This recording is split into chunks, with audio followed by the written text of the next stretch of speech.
Save one, doom many. You're standing at the edge of a decision. In front of you, one child, eyes wide, innocent, fragile. Behind you, 10 strangers. You don't know their names, their faces blur. But you're told this. Save one, and the others die. Choose the 10, and the child falls. The clock is ticking, and the silence is screaming. What do? There is no right answer here. Only loss, only betrayal, only the unbearable weight of being the one who decides. And yet, this is not just a philosophical puzzle. This is the hidden structure of so many choices we make. Quiet, invisible, agonizing. You donate to one cause and another goes under. You prioritize your friend and your family feels forgotten. You speak up for one injustice and you're criticized for staying silent about another. It's a no-win equation, a moral trap, and inside it, every answer feels like murder. Because the moment you choose one life, one person, one principle, you doom the others. Even if you didn't mean to. Even if your heart broke doing it. And even if it was the best decision you could make. This is the paradox of moral weight.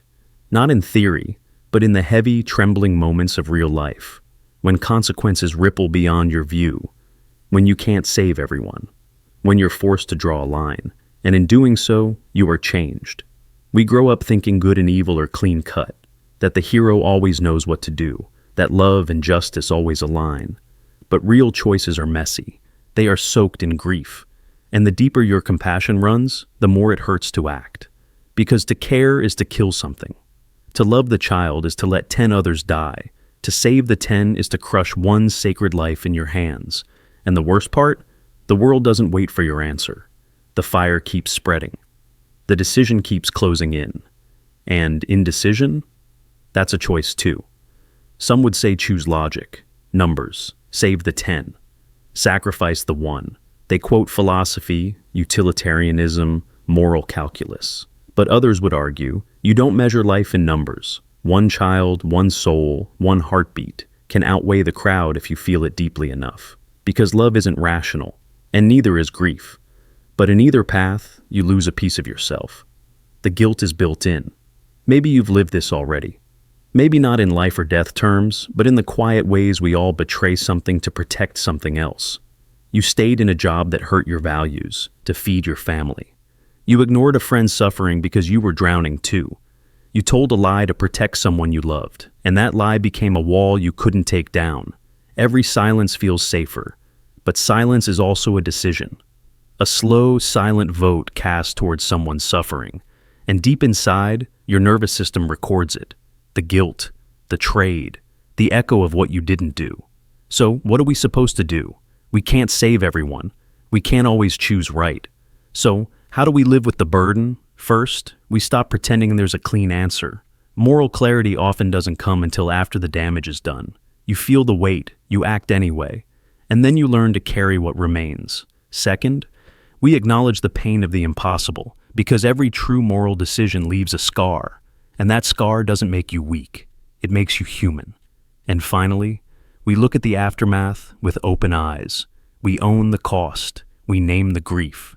We don't run from the silence that follows, because real goodness isn't found in always doing the right thing.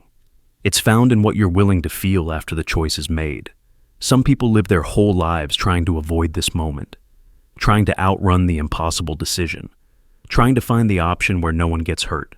But life doesn't give us that luxury. Not always. Sometimes the bridge is burning, the train is coming, the door is closing, and you have to choose. Save one, doom many, save many, doom one. Look away and doom both. So when that moment comes, don't wait for the perfect answer. Choose the one you can live with, the one you can grieve, the one that breaks your heart in a way you're willing to feel for the rest of your life. Because the measure of your humanity is not in how perfectly you chose, it's in how deeply you understood the weight of choosing it all. Violence to end violence. He's slaughtered thousands, children, villages, cultures, a tyrant whose name is etched in blood, whose breath poisons the air of every place he rules. You know what he's done. You've seen the aftermath, mass graves, silent screams, broken futures. And now you stand before him. You could stop it, end it, with a single act, a bullet, a blade, a bomb. You know what would happen if you don't. He'll do it again, and again, and again.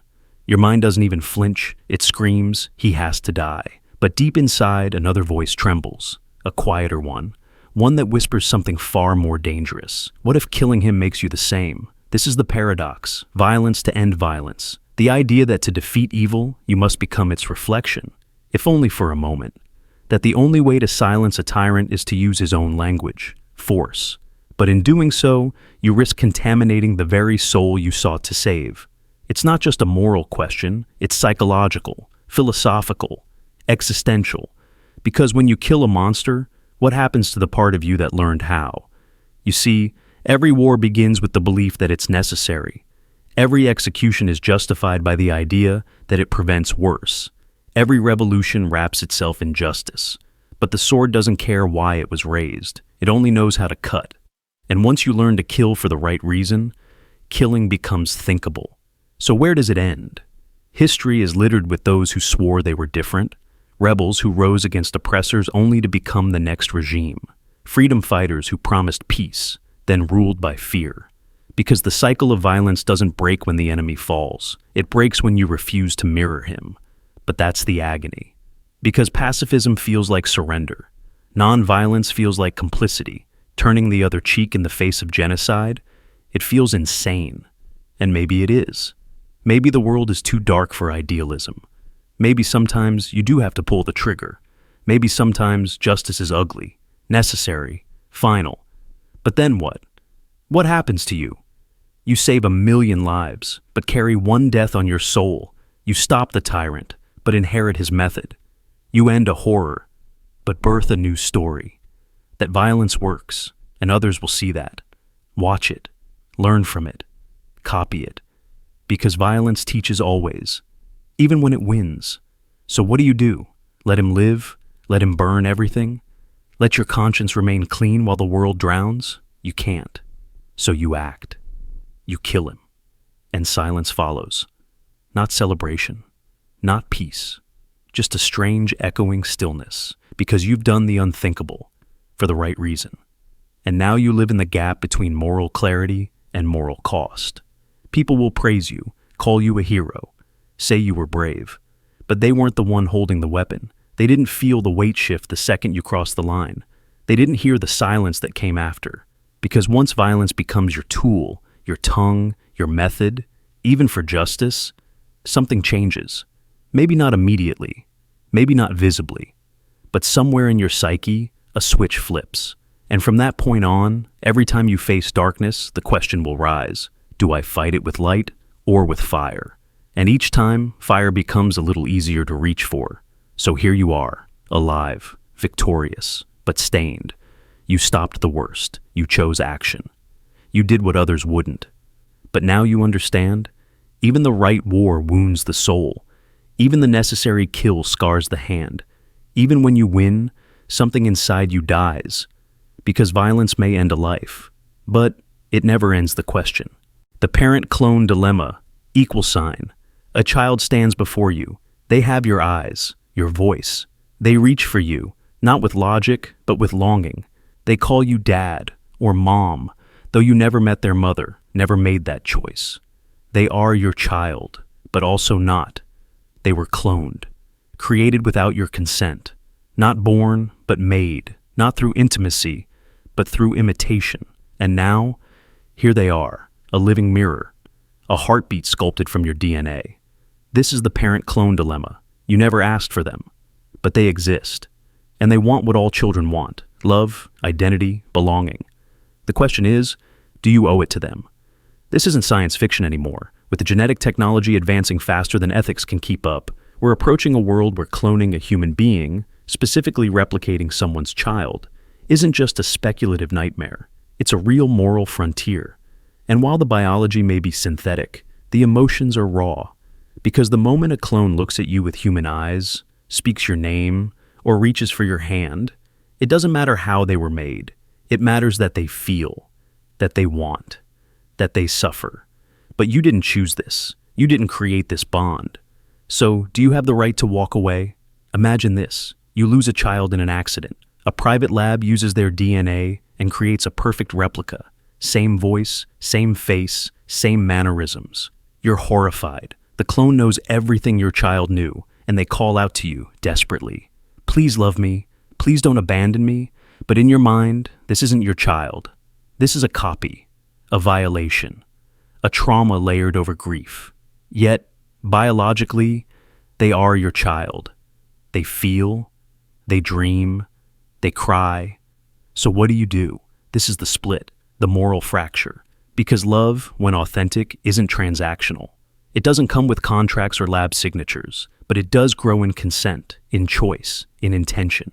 So what happens when that intention is removed? When someone gives you a child without asking you to be a parent? Do you have the right to reject them? Or does their need, innocent and unchosen, create a duty? Cloning forces us to confront what makes family real. Is it biology? Or is it bond? Is it shared blood? Or shared meaning? The parent-clone dilemma isn't just about science. It's about the edges of humanity. It asks if our compassion is conditional, if our empathy is programmable, if a life created through unnatural means deserves less love, or more. There's a haunting mirror here, because every parent at some level confronts the uncanny, seeing themselves in their child and wondering, how much of this is me? How much is fate? How much is choice? Now amplify that uncertainty by 1,000. A clone child may look like you, sound like you, even carry the same diseases or fears, but they are not you. They are not your original child. They are a reflection given life. And reflections unsettle us. Some would argue it's immoral to abandon a being simply because their origin disturbs us. That if they are sentient, feeling, vulnerable, we have a duty to nurture. That the real crime was committed not by the clone, but by those who played God without permission. Others argue that parental love, true parental love, cannot be coerced. That to demand love is to rob it of meaning. That you cannot force someone to be a parent just because the technology exists. That responsibility must come with will. But what about the child? The clone doesn't care about moral theory. They just want to be held, to be chosen, to feel like more than a mistake. And that's what rips at the soul. Because even if you did not create them, they still came into this world asking to be loved. And you, standing there, unsure, torn between rage and sorrow, awe and resistance, you must choose. Do you answer their call, or do you step back into silence? Maybe the dilemma isn't just about parenting. Maybe it's about humanity, about whether we define people by their origins, or by their capacity to feel. Because if we say that consent is the only doorway to love, then we abandon all children born of accident, of crisis, of misstep. And if we say that need alone creates obligation, then we risk being chained by guilt, by manipulation, by genetic ghosts. The parent-clone dilemma offers no easy answers, only a mirror, a terrifying, sacred mirror that asks, what would you do if the face begging for love was your own? Because love, in its truest form, is not earned or owed, it is chosen. And the greatest test of who we are may be whether we choose it when everything in us screams, no. The faithful heretic trap. You stand before a silent crowd, eyes burn into you, not with hatred, worse, with disappointment. They trusted you, they followed you, and now they whisper the word no believer wants to hear, heretic. But what they don't know, what they'll never understand, is that you didn't betray faith. You protected it. You lied. You bent the truth. You rewrote the story. Not out of rebellion, but to stop a war. To save lives. To prevent blood from staining the altar. This is the faithful heretic trap. It's the moment when truth becomes a weapon. When clinging to dogma would destroy everything it was meant to preserve. When telling the whole truth would mean mass panic, revenge killings, or a holy war. So you make a choice. Twist the words, omit the details, tell the lie. Not because you've lost your belief, but because you love it too much to watch it die by fire. But here's the paradox. If faith is rooted in truth, can it survive on lies? You became the villain in their story to stop them from destroying themselves. You carried the weight of contradiction. You watched your name crumble to ash, so theirs wouldn't be written in blood. You silenced your own conscience while trying to protect theirs. And yet, in doing so, you don't know anymore who you are. Are you the traitor or the savior?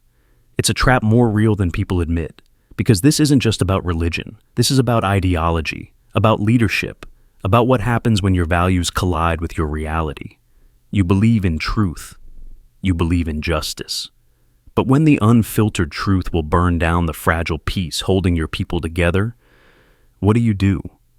You face a terrible silence. History is full of these silent heretics. Whisperers in the shadows who change the course of nations with quiet edits and careful omissions. The monk who altered doctrine to prevent schism. The politician who hid a revelation to preserve unity. The scientist who suppressed a discovery because the world wasn't ready. They weren't liars, they were guardians. But no one thanks the guardian who rewrites the prophecy. No one honors the heretic who saves the faithful from themselves. Because truth has become a god, and anything less than full disclosure feels like sacrilege. But here's the cruel twist. Truth without timing is a weapon. A bomb with no warning.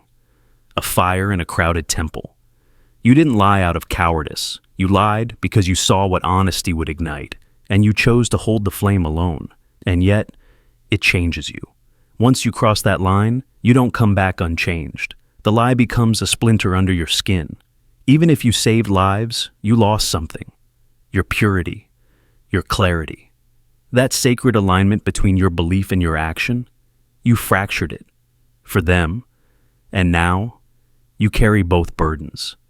Their safety, your guilt. People say the truth sets you free, but sometimes the truth tears entire civilizations apart. Sometimes peace is built on secrets. Sometimes silence is mercy, but mercy has a cost. You find yourself alone in your own beliefs, cast out by the very ones you tried to protect, branded as a traitor by those you would have died for. And maybe that's the deepest wound of all, not being misunderstood by enemies, but by those you loved most. And yet, if you could go back, would you do it differently? You know the answer. You wouldn't.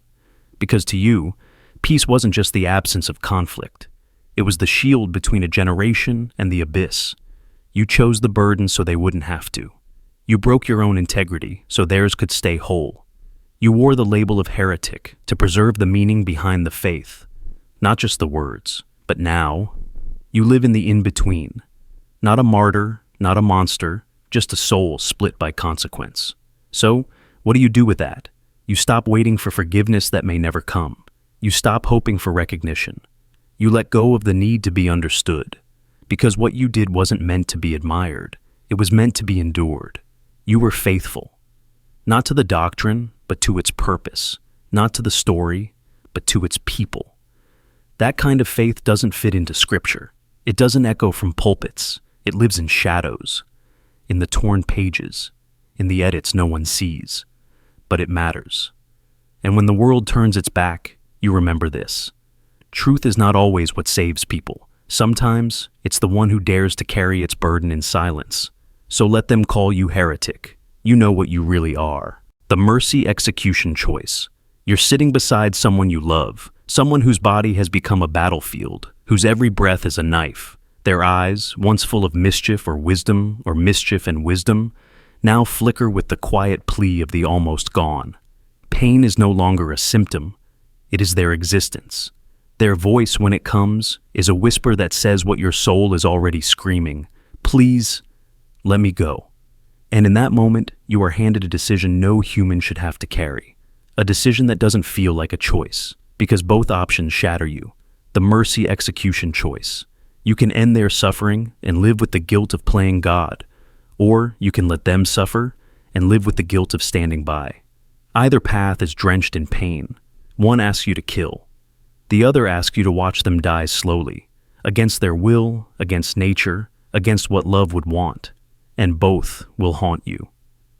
This isn't a moral debate scribbled in textbooks.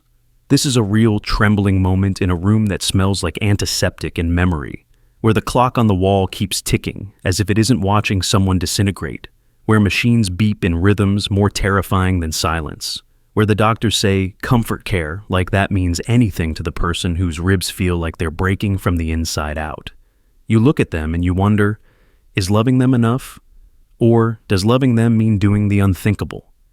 This is where everything you were taught starts to collapse. You were raised with commandments, laws, right and wrong. Life is sacred. Death is not your choice.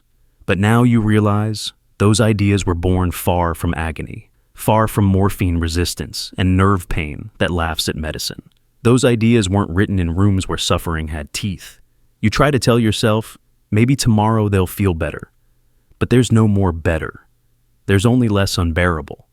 And then that's gone too.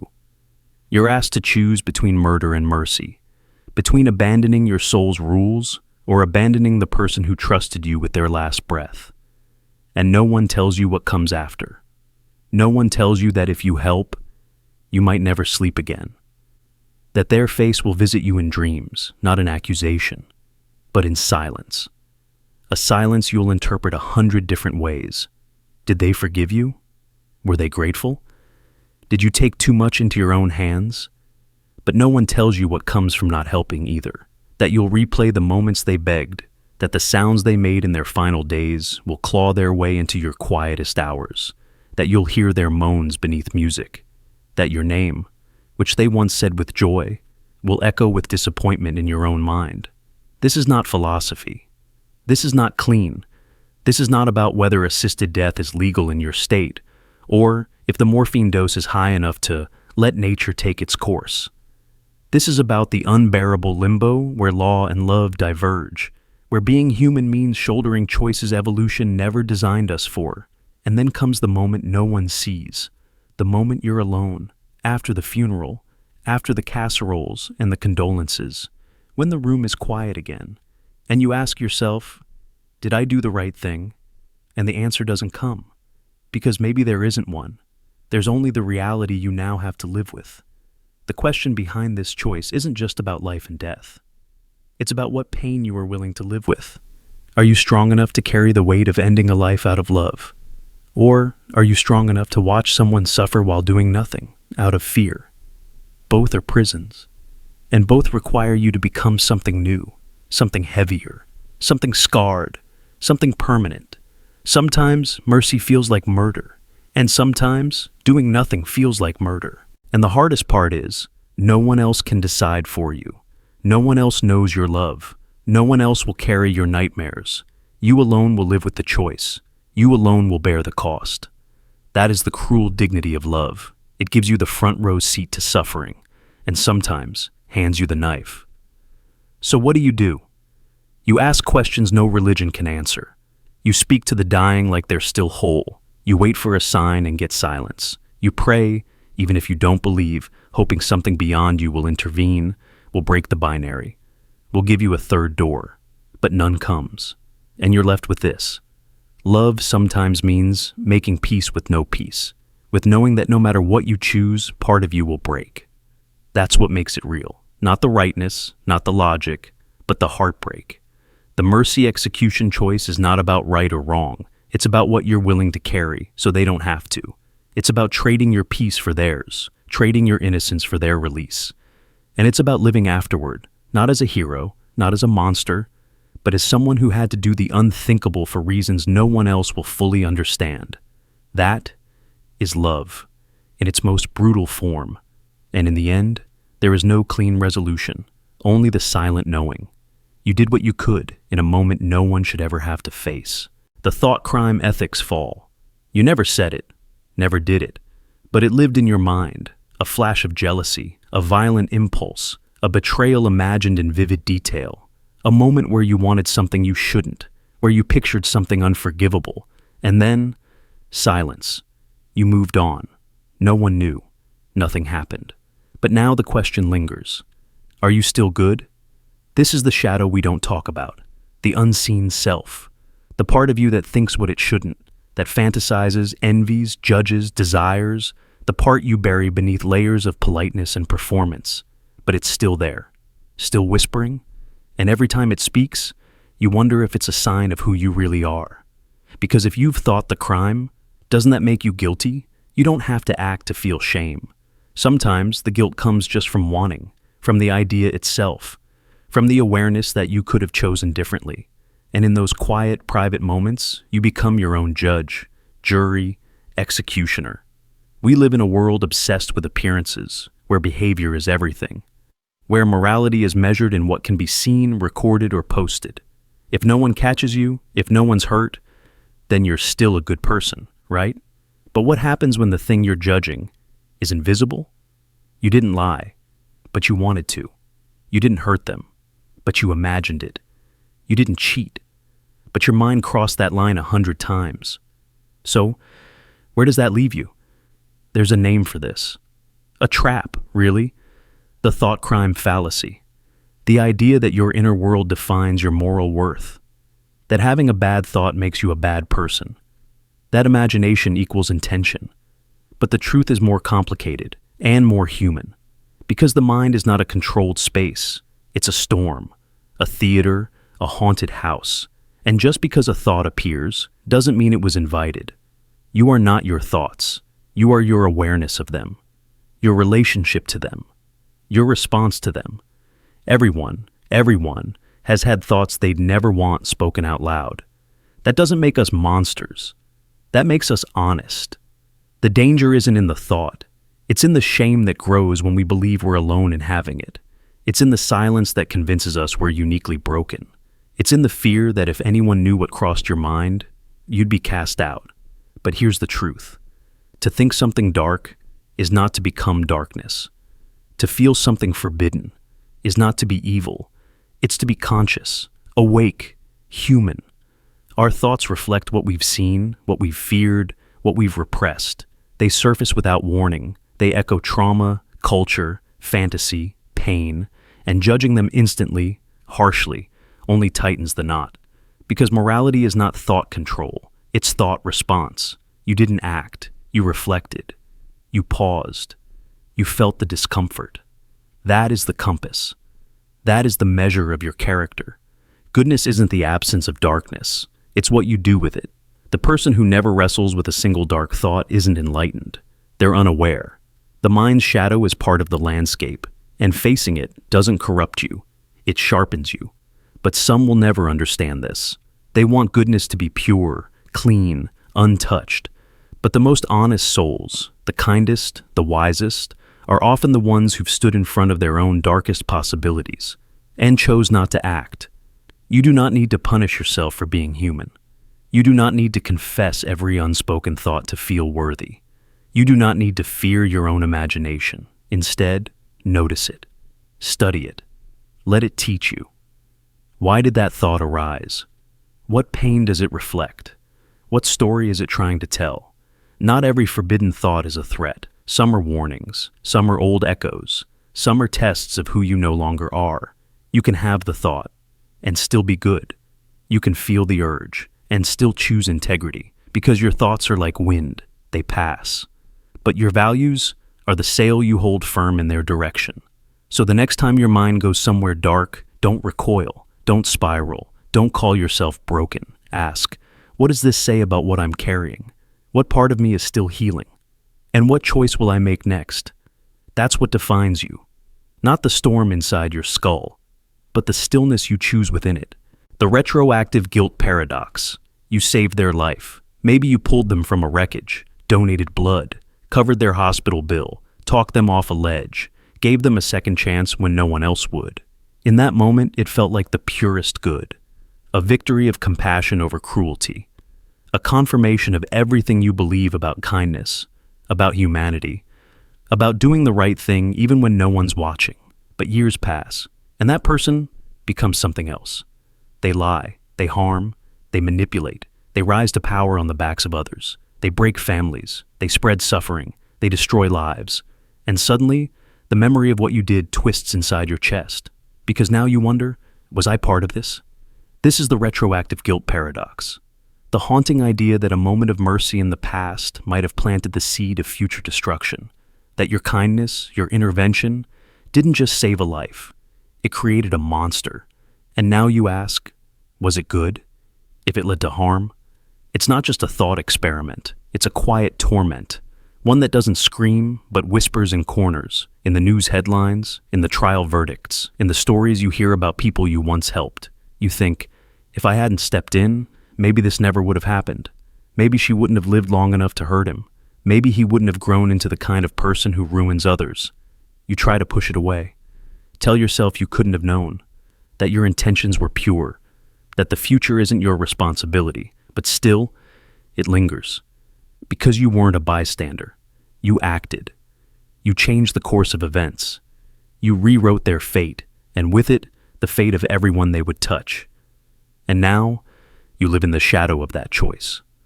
This is not about regret. It's not about wishing for suffering. It's about the unbearable complexity of consequence, the realization that goodness isn't sterile. It doesn't exist in isolation.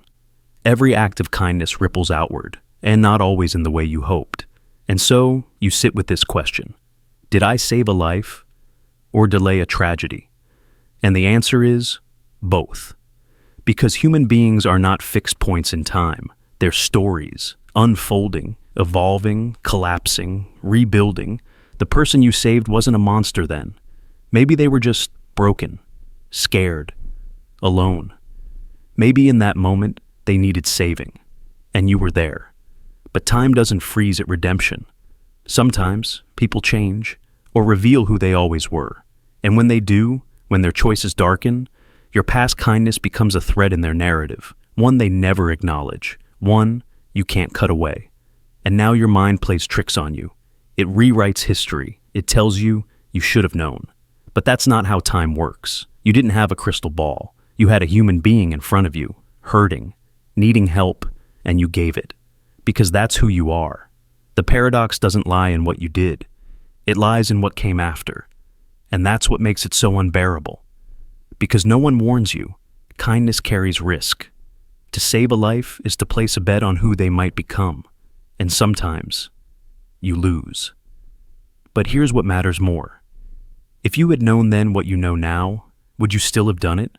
And if the answer is yes, then that was goodness. Even if it hurt. Even if it went wrong. Because real morality isn't safe. It's not protected from pain. It doesn't get tidy endings. It's messy, uncertain, full of consequences you never imagined, and yet you keep choosing it. Not because it's easy, but because the alternative is to stop believing people can be saved. And the moment you stop believing that, the world darkens. So, no, you didn't create the monster. You gave someone a chance. What they did with it, that was their choice.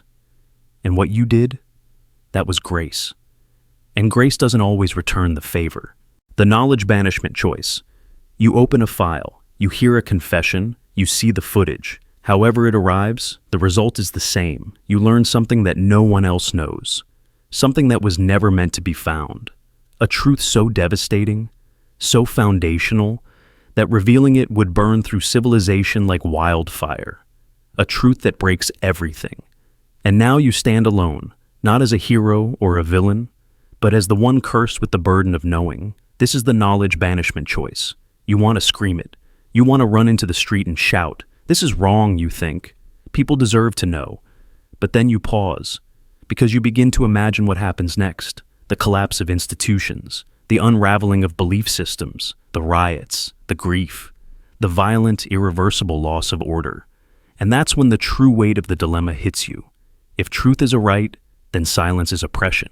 But if truth is a weapon, then speech is a massacre. And so you freeze.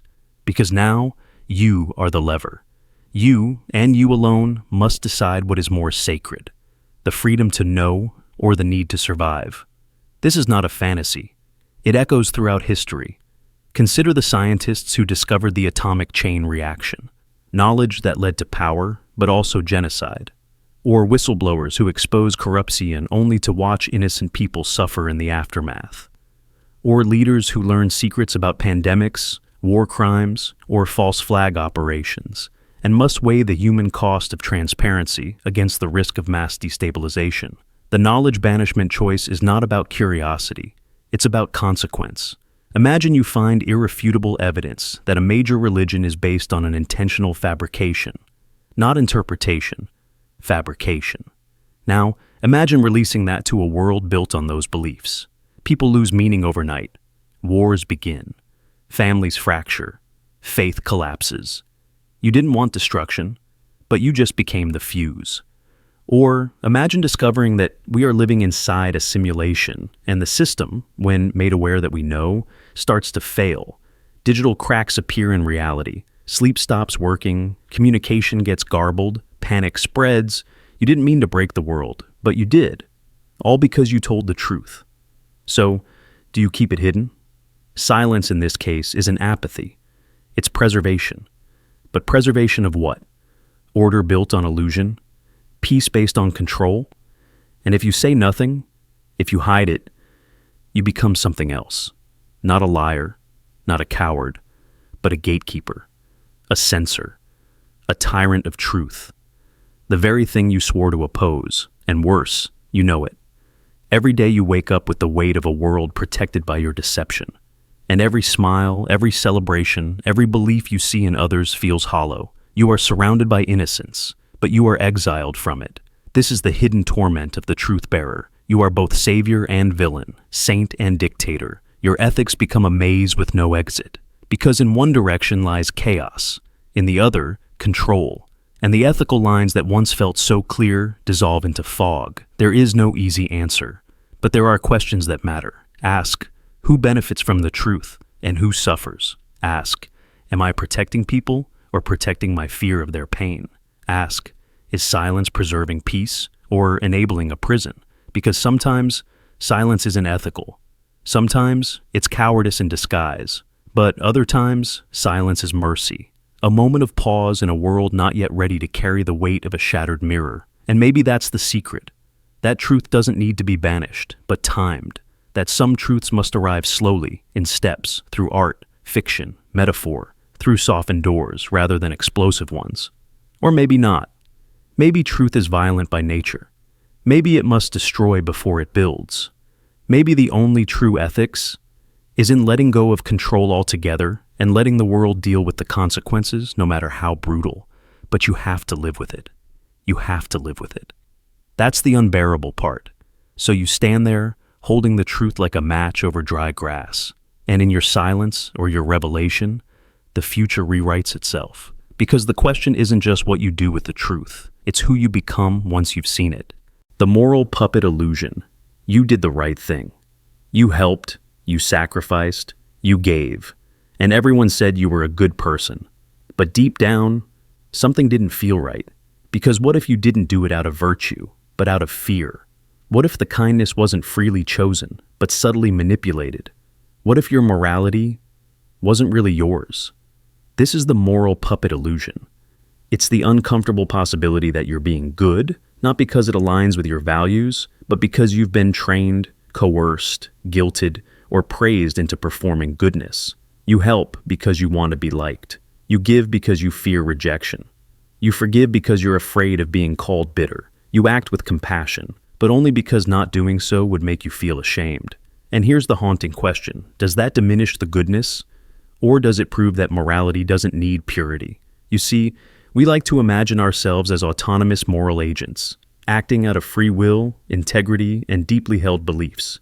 But most of our behavior is driven by invisible forces: social pressure, parental approval, religious guilt, internalized fear. You weren't born with your morality. You were programmed into it, praised when you shared, shamed when you resisted, rewarded when you complied. Over time, you learned that being good came with safety, and being bad came with punishment. So you internalized the script. You smiled when you didn't want to. You stayed silent to keep the peace. You apologized for things you didn't even believe were wrong. You confused niceness with goodness, compliance with ethics, reputation with virtue, and now, you don't know if your kindness is real or just a reflex. You're not alone. This illusion is everywhere. The activist who fights injustice not for justice itself, but for applause, identity, or belonging. The religious believer who avoids sin not out of love, but out of terror of damnation. The philanthropist who donates to cleanse guilt. The friend who offers help just to avoid feeling useless.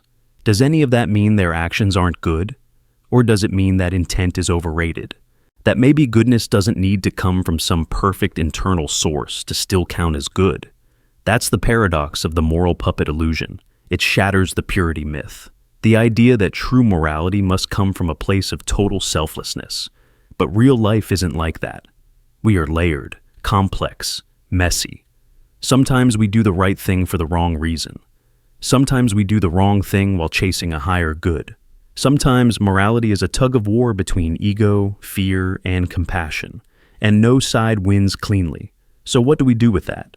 We stop pretending that moral action must feel noble to be meaningful.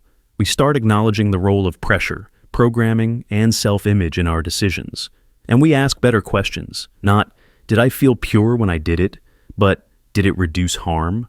Not, was my heart perfectly clean? But, did this help someone, even if I got something out of it too? Because morality isn't performance art. It's practice. And in practice, motives are rarely perfect. They're blended. Motivations are contaminated. But that doesn't mean the outcome isn't good. It means we're human.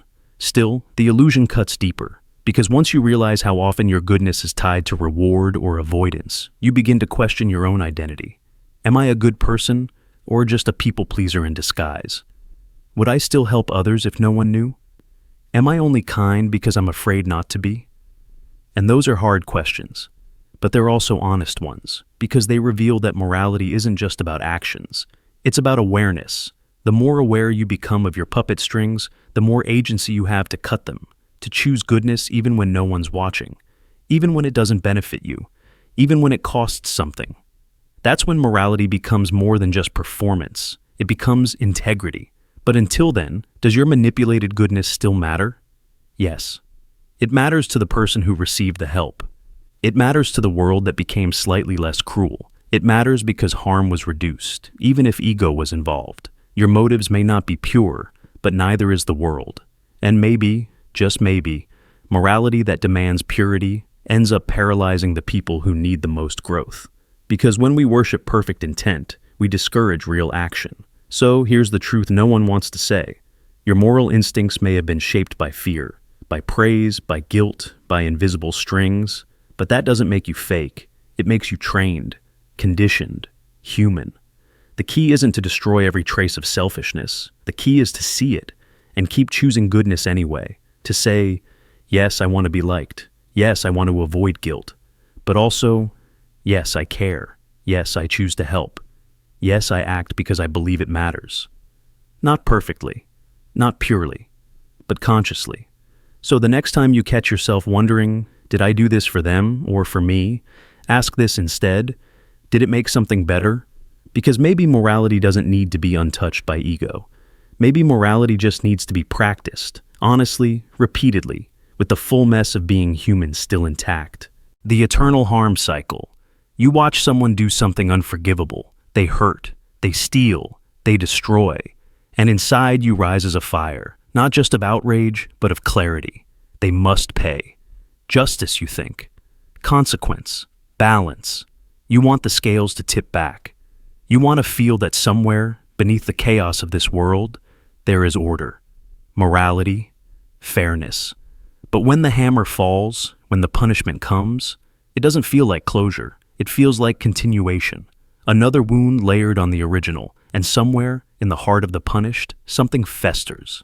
Not remorse, but resentment. And so, the cycle begins again. This is the eternal harm cycle, where every act of justice, no matter how righteous, creates another fracture. Where punishment doesn't dissolve pain, it multiplies it. Where morality begins to blur into vengeance, and vengeance begins to wear the mask of virtue. You think justice is the cure. But what if it's just a more elegant form of retaliation? Let's walk into this slowly. Someone causes harm, a crime, an abuse, a betrayal. The response? We seek to restore order. So we punish. Through courts, through exile, through violence, through silence. And at first, it feels right. There's relief. We imagine that this action, this consequence, has finally broken the chain, but it hasn't. Because inside the punished, especially if they feel misunderstood or cornered, there's a new seed. A need to reclaim power, to retaliate against the shame, the isolation, the pain of being labeled wrong.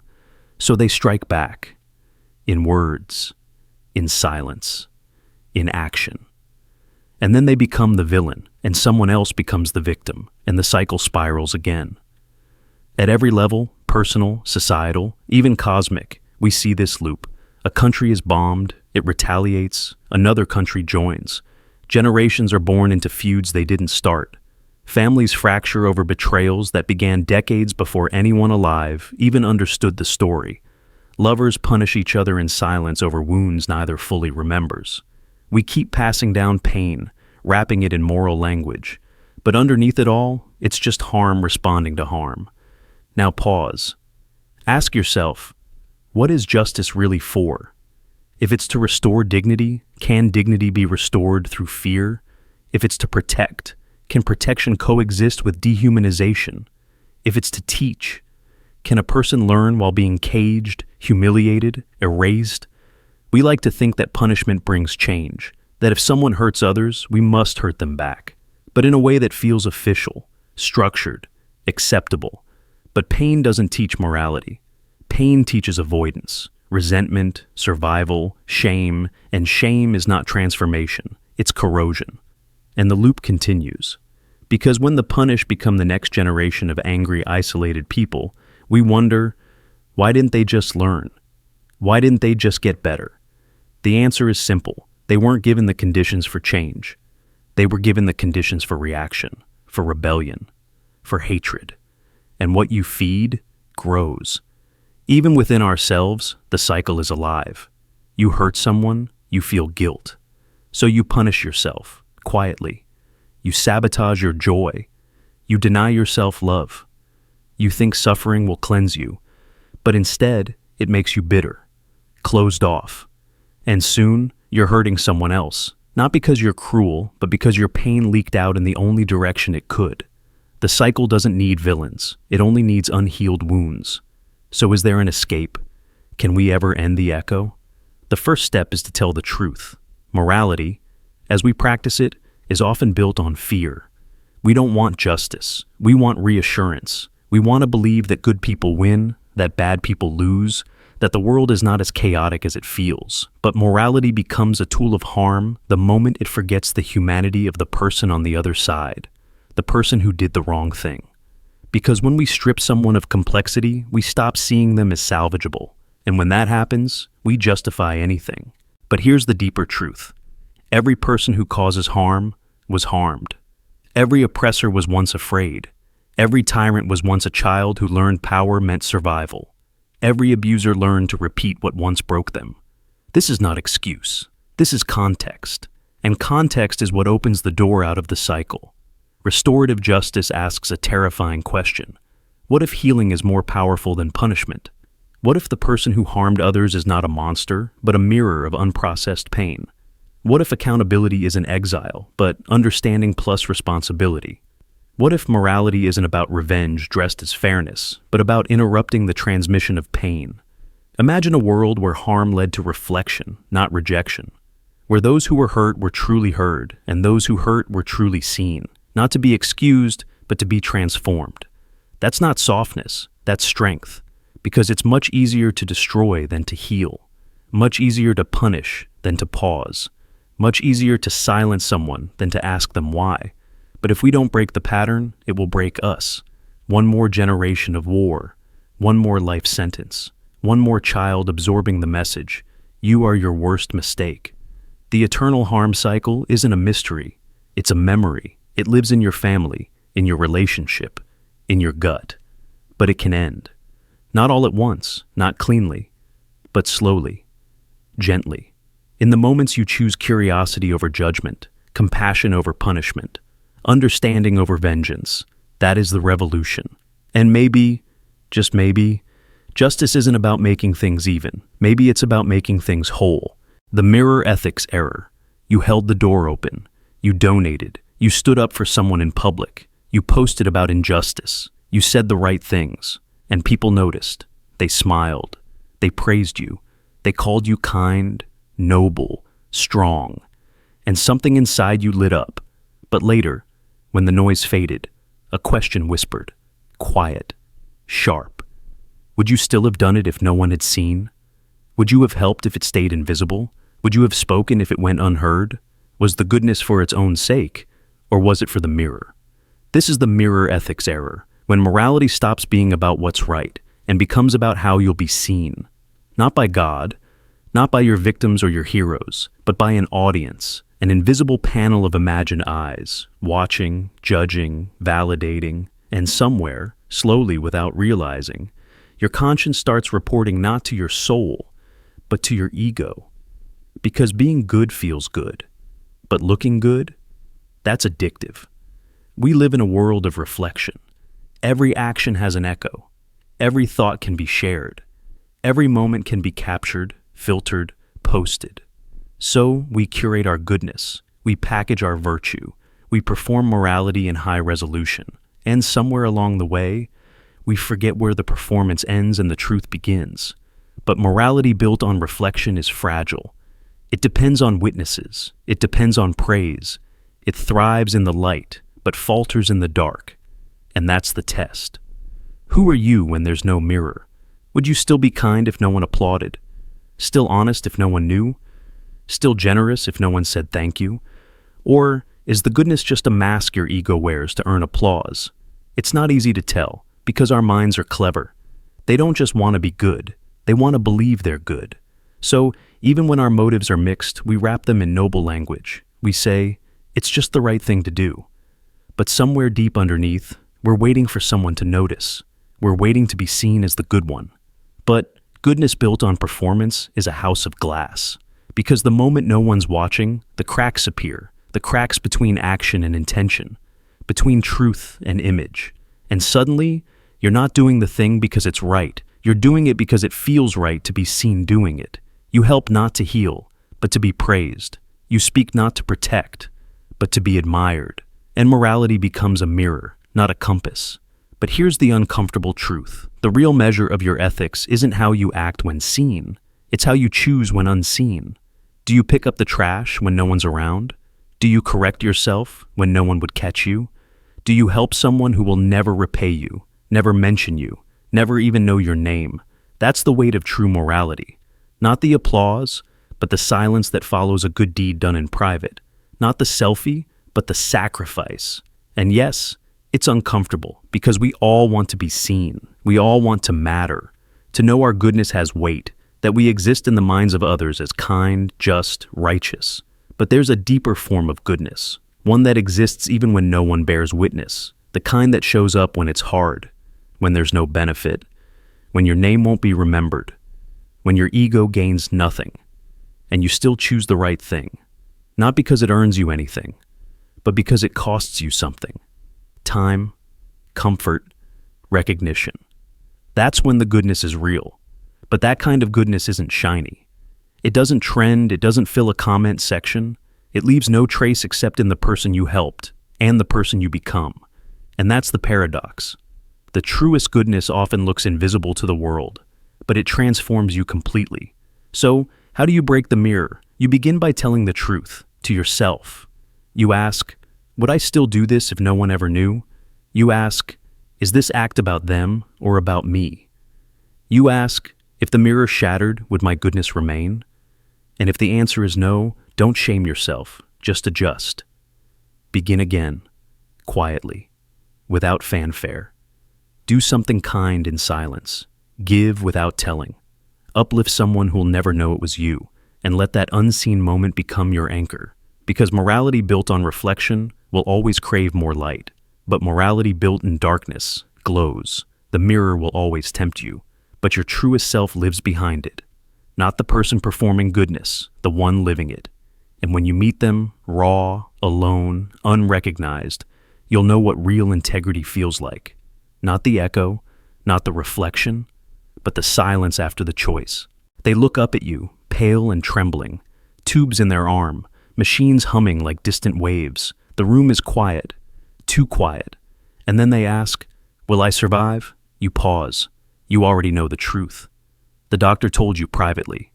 There's no recovery, no miracle coming, no next chapter. But they don't know. Or maybe they do, and just need you to say something soft. And in that moment, the world splits. Do you lie to protect their heart? Or tell the truth and break it? This is the love versus truth choice, a decision no philosophy book can prepare you for, no moral code can explain. because this isn't theoretical. This is someone you love, someone whose entire sense of peace, of hope, of meaning hangs on what you're about to say.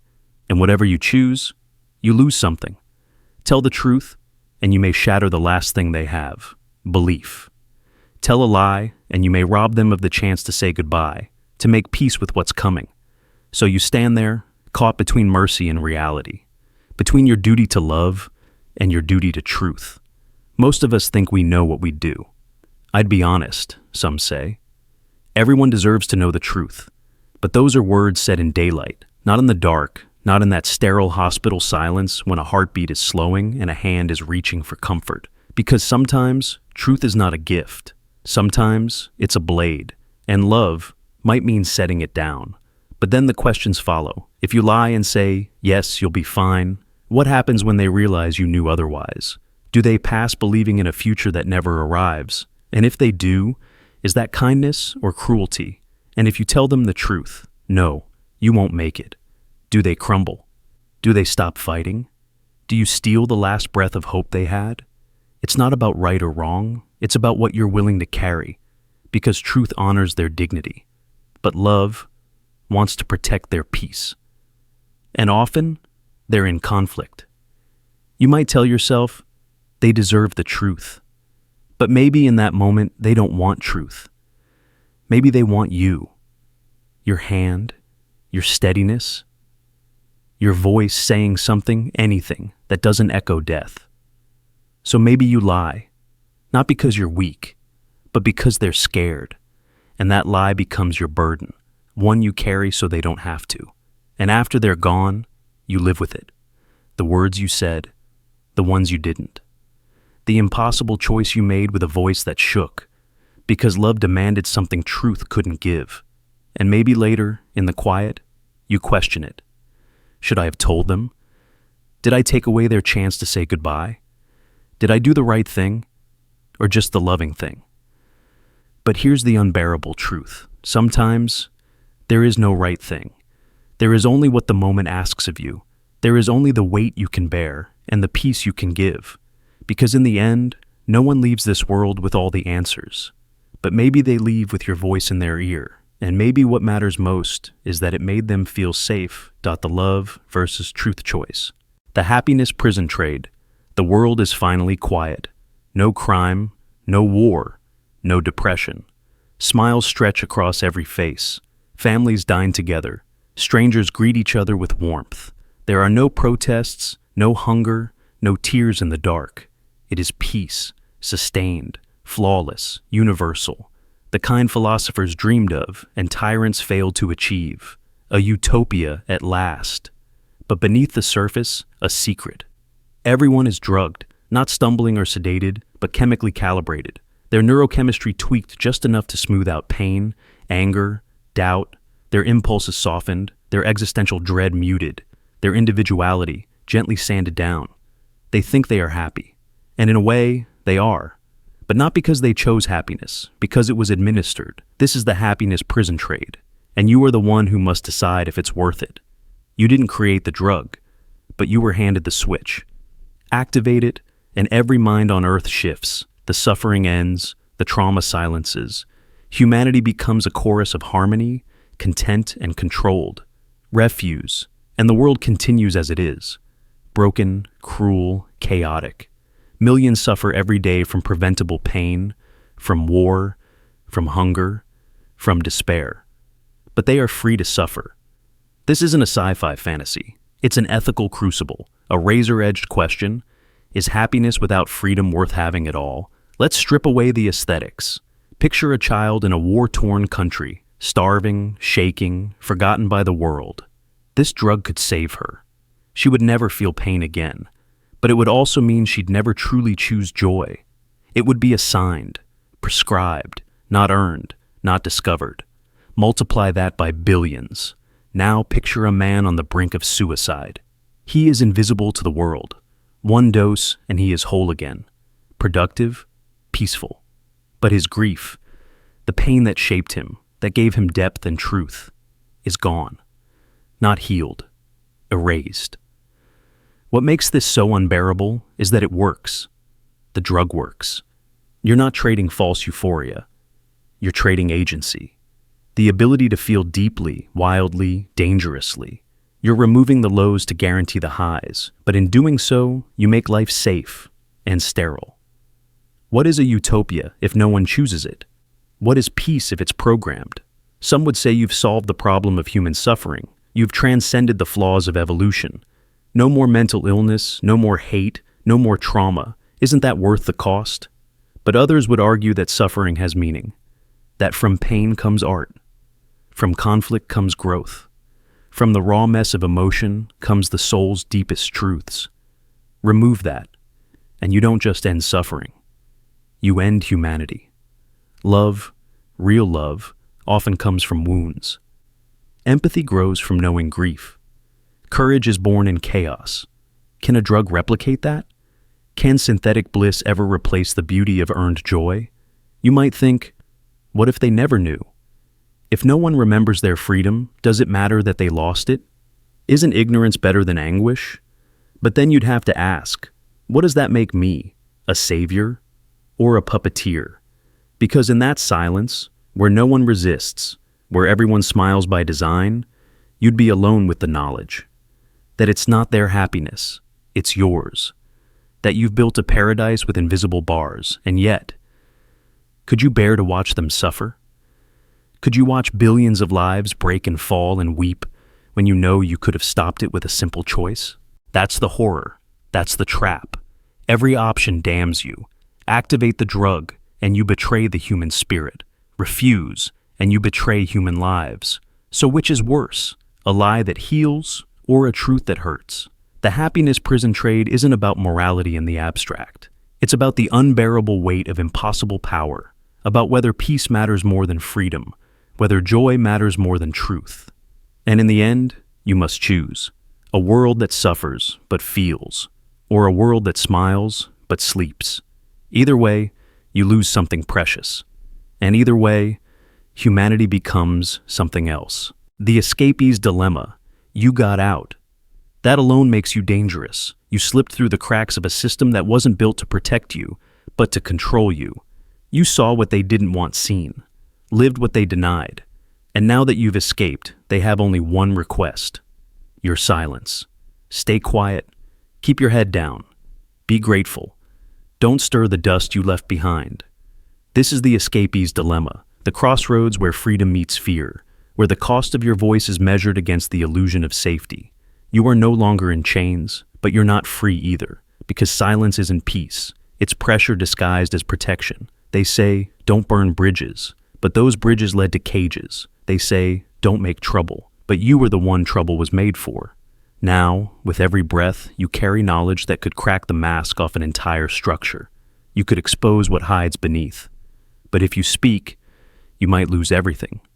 So you hesitate. You play it over in your head. Do you risk the stability you finally built? The small safety you carved from the rubble? Is it your job to be the whistleblower, the witness, the one who shouts what everyone else whispers? Or do you stay quiet and live? The dilemma isn't simple. It's not courage versus cowardice. It's survival versus responsibility. You know the system is still hurting others. You know your silence makes you complicit, but you also know what it took to get out. The scars, the betrayals, the cost. And now, they want you to step back into the fire, this time on purpose. It's easy for outsiders to say, speak your truth, but they won't face the consequences. They won't feel the retaliation, the exile, the smear campaigns. They won't lose their job, their safety, their family. You will. That's what makes this trap so brutal. The system you escaped still controls you. Not through bars, but through fear. Not with chains, but with conditions. Stay quiet, and we'll leave you alone. Speak up, and we'll remind you what survival cost you. And yet, something inside you resists, because silence has a weight. At first, it feels like protection, but over time, it turns into a prison of its own. You watch others get trapped in the same machinery you once fled. You see the lies repeated, the harm recycled, and you realize your story isn't just yours. It's part of a pattern, and if you don't name it, no one will know it ever existed. So what do? You weigh your truth. You hold it in your hands like fire, not because it will burn you, but because it already has. You speak. Not recklessly, but deliberately. You choose when, how, and who to tell. You stop waiting for permission, because those who benefit from your silence will never grant you freedom. Still, you don't owe the world your trauma. You don't owe anyone your pain. You're not required to be the symbol, the warrior, the broken truth teller. That is not your identity. It's a burden, and you are allowed to heal without performance. But if something inside you won't let you stay silent, if your voice rises even as your hands shake, then maybe this isn't about rebellion. Maybe it's about reclamation. Maybe telling the truth is how you return to yourself. Because here's what they don't expect: that you can be both scared and honest, that you can protect your peace and name what hurt you, that you can be cautious without being complicit. Speaking doesn't mean shouting. Sometimes it's writing. Sometimes it's warning one person quietly. Sometimes it's building something new that makes the old system irrelevant. You don't have to confront the beast to dismantle it. Sometimes all it takes is revealing its shape. They will tell you to be careful, that speaking brings risk. But so does silence, the slow rot, the inner erosion, the feeling that your freedom came with a muzzle, that your escape was just another kind of prison. But your truth doesn't belong to them. It never did. So speak. If not for vengeance, then for clarity. If not for justice, then for the ones still trapped. If not to burn it all down, then simply to light a way out. Because somewhere, someone is watching you, wondering if survival is possible, wondering if they too can walk away. And maybe your voice is the answer they've been waiting for. The sacrifice, consent not. They look at you with eyes that still believe in magic, eyes that haven't yet learned what betrayal feels like. Their voice is soft, trusting, and when you explain what must be done, what their sacrifice would mean, they nod, maybe even smile. If it helps, they say, I'll do it. And in that moment, your soul fractures. Because this is not a story about courage. This is not a tale of noble endings. This is the sacrifice consent not, a moral trap disguised as permission, where a child says yes, but the world should have said no. You see, consent is not just agreement. It's understanding. It's context.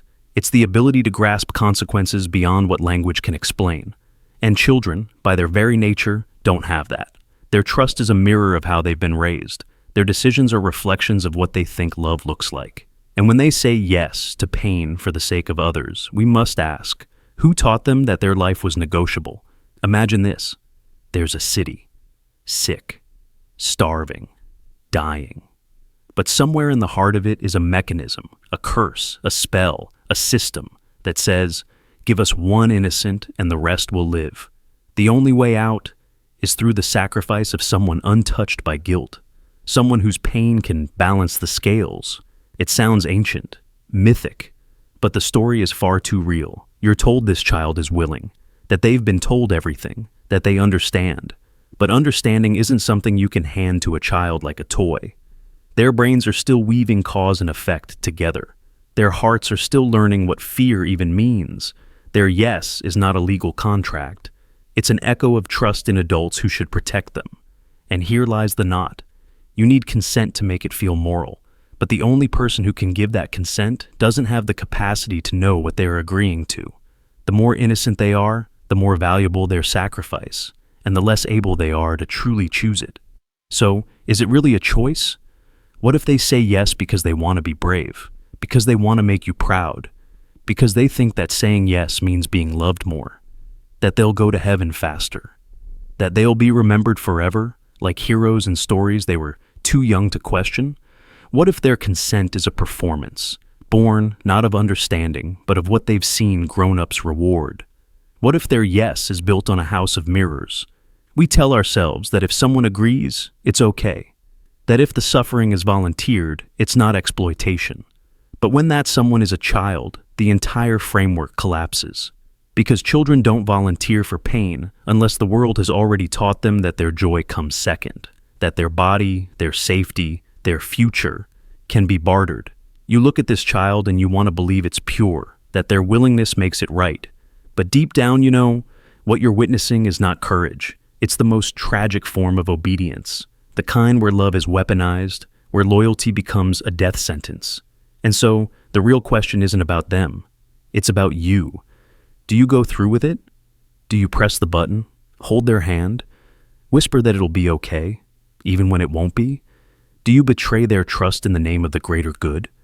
Do you try to live with yourself afterward, telling the world it was their choice? Or do you say no? Do you protect them even if it means others suffer? Even if it means you become the villain in someone else's story? Even if it means watching your world collapse?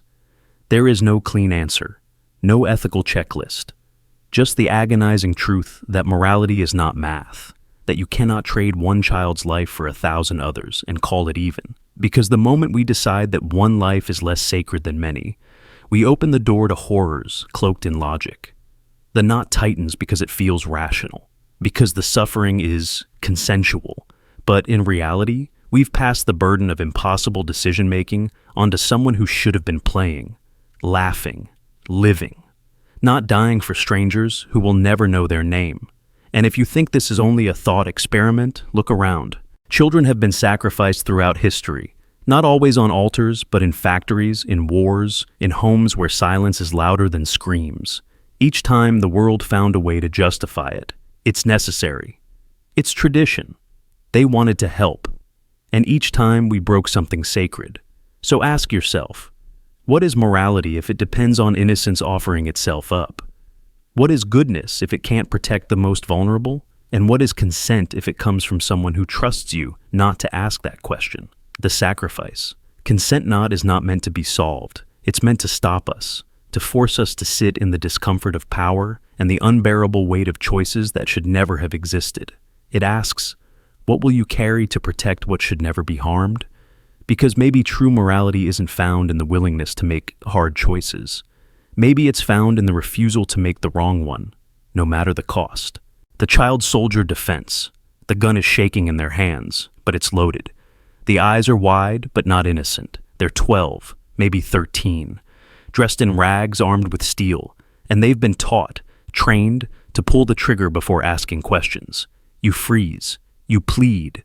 You beg your own soul for clarity, but the choice is closing in. Fast. Do you defend yourself or die preserving their innocence? This is not fiction.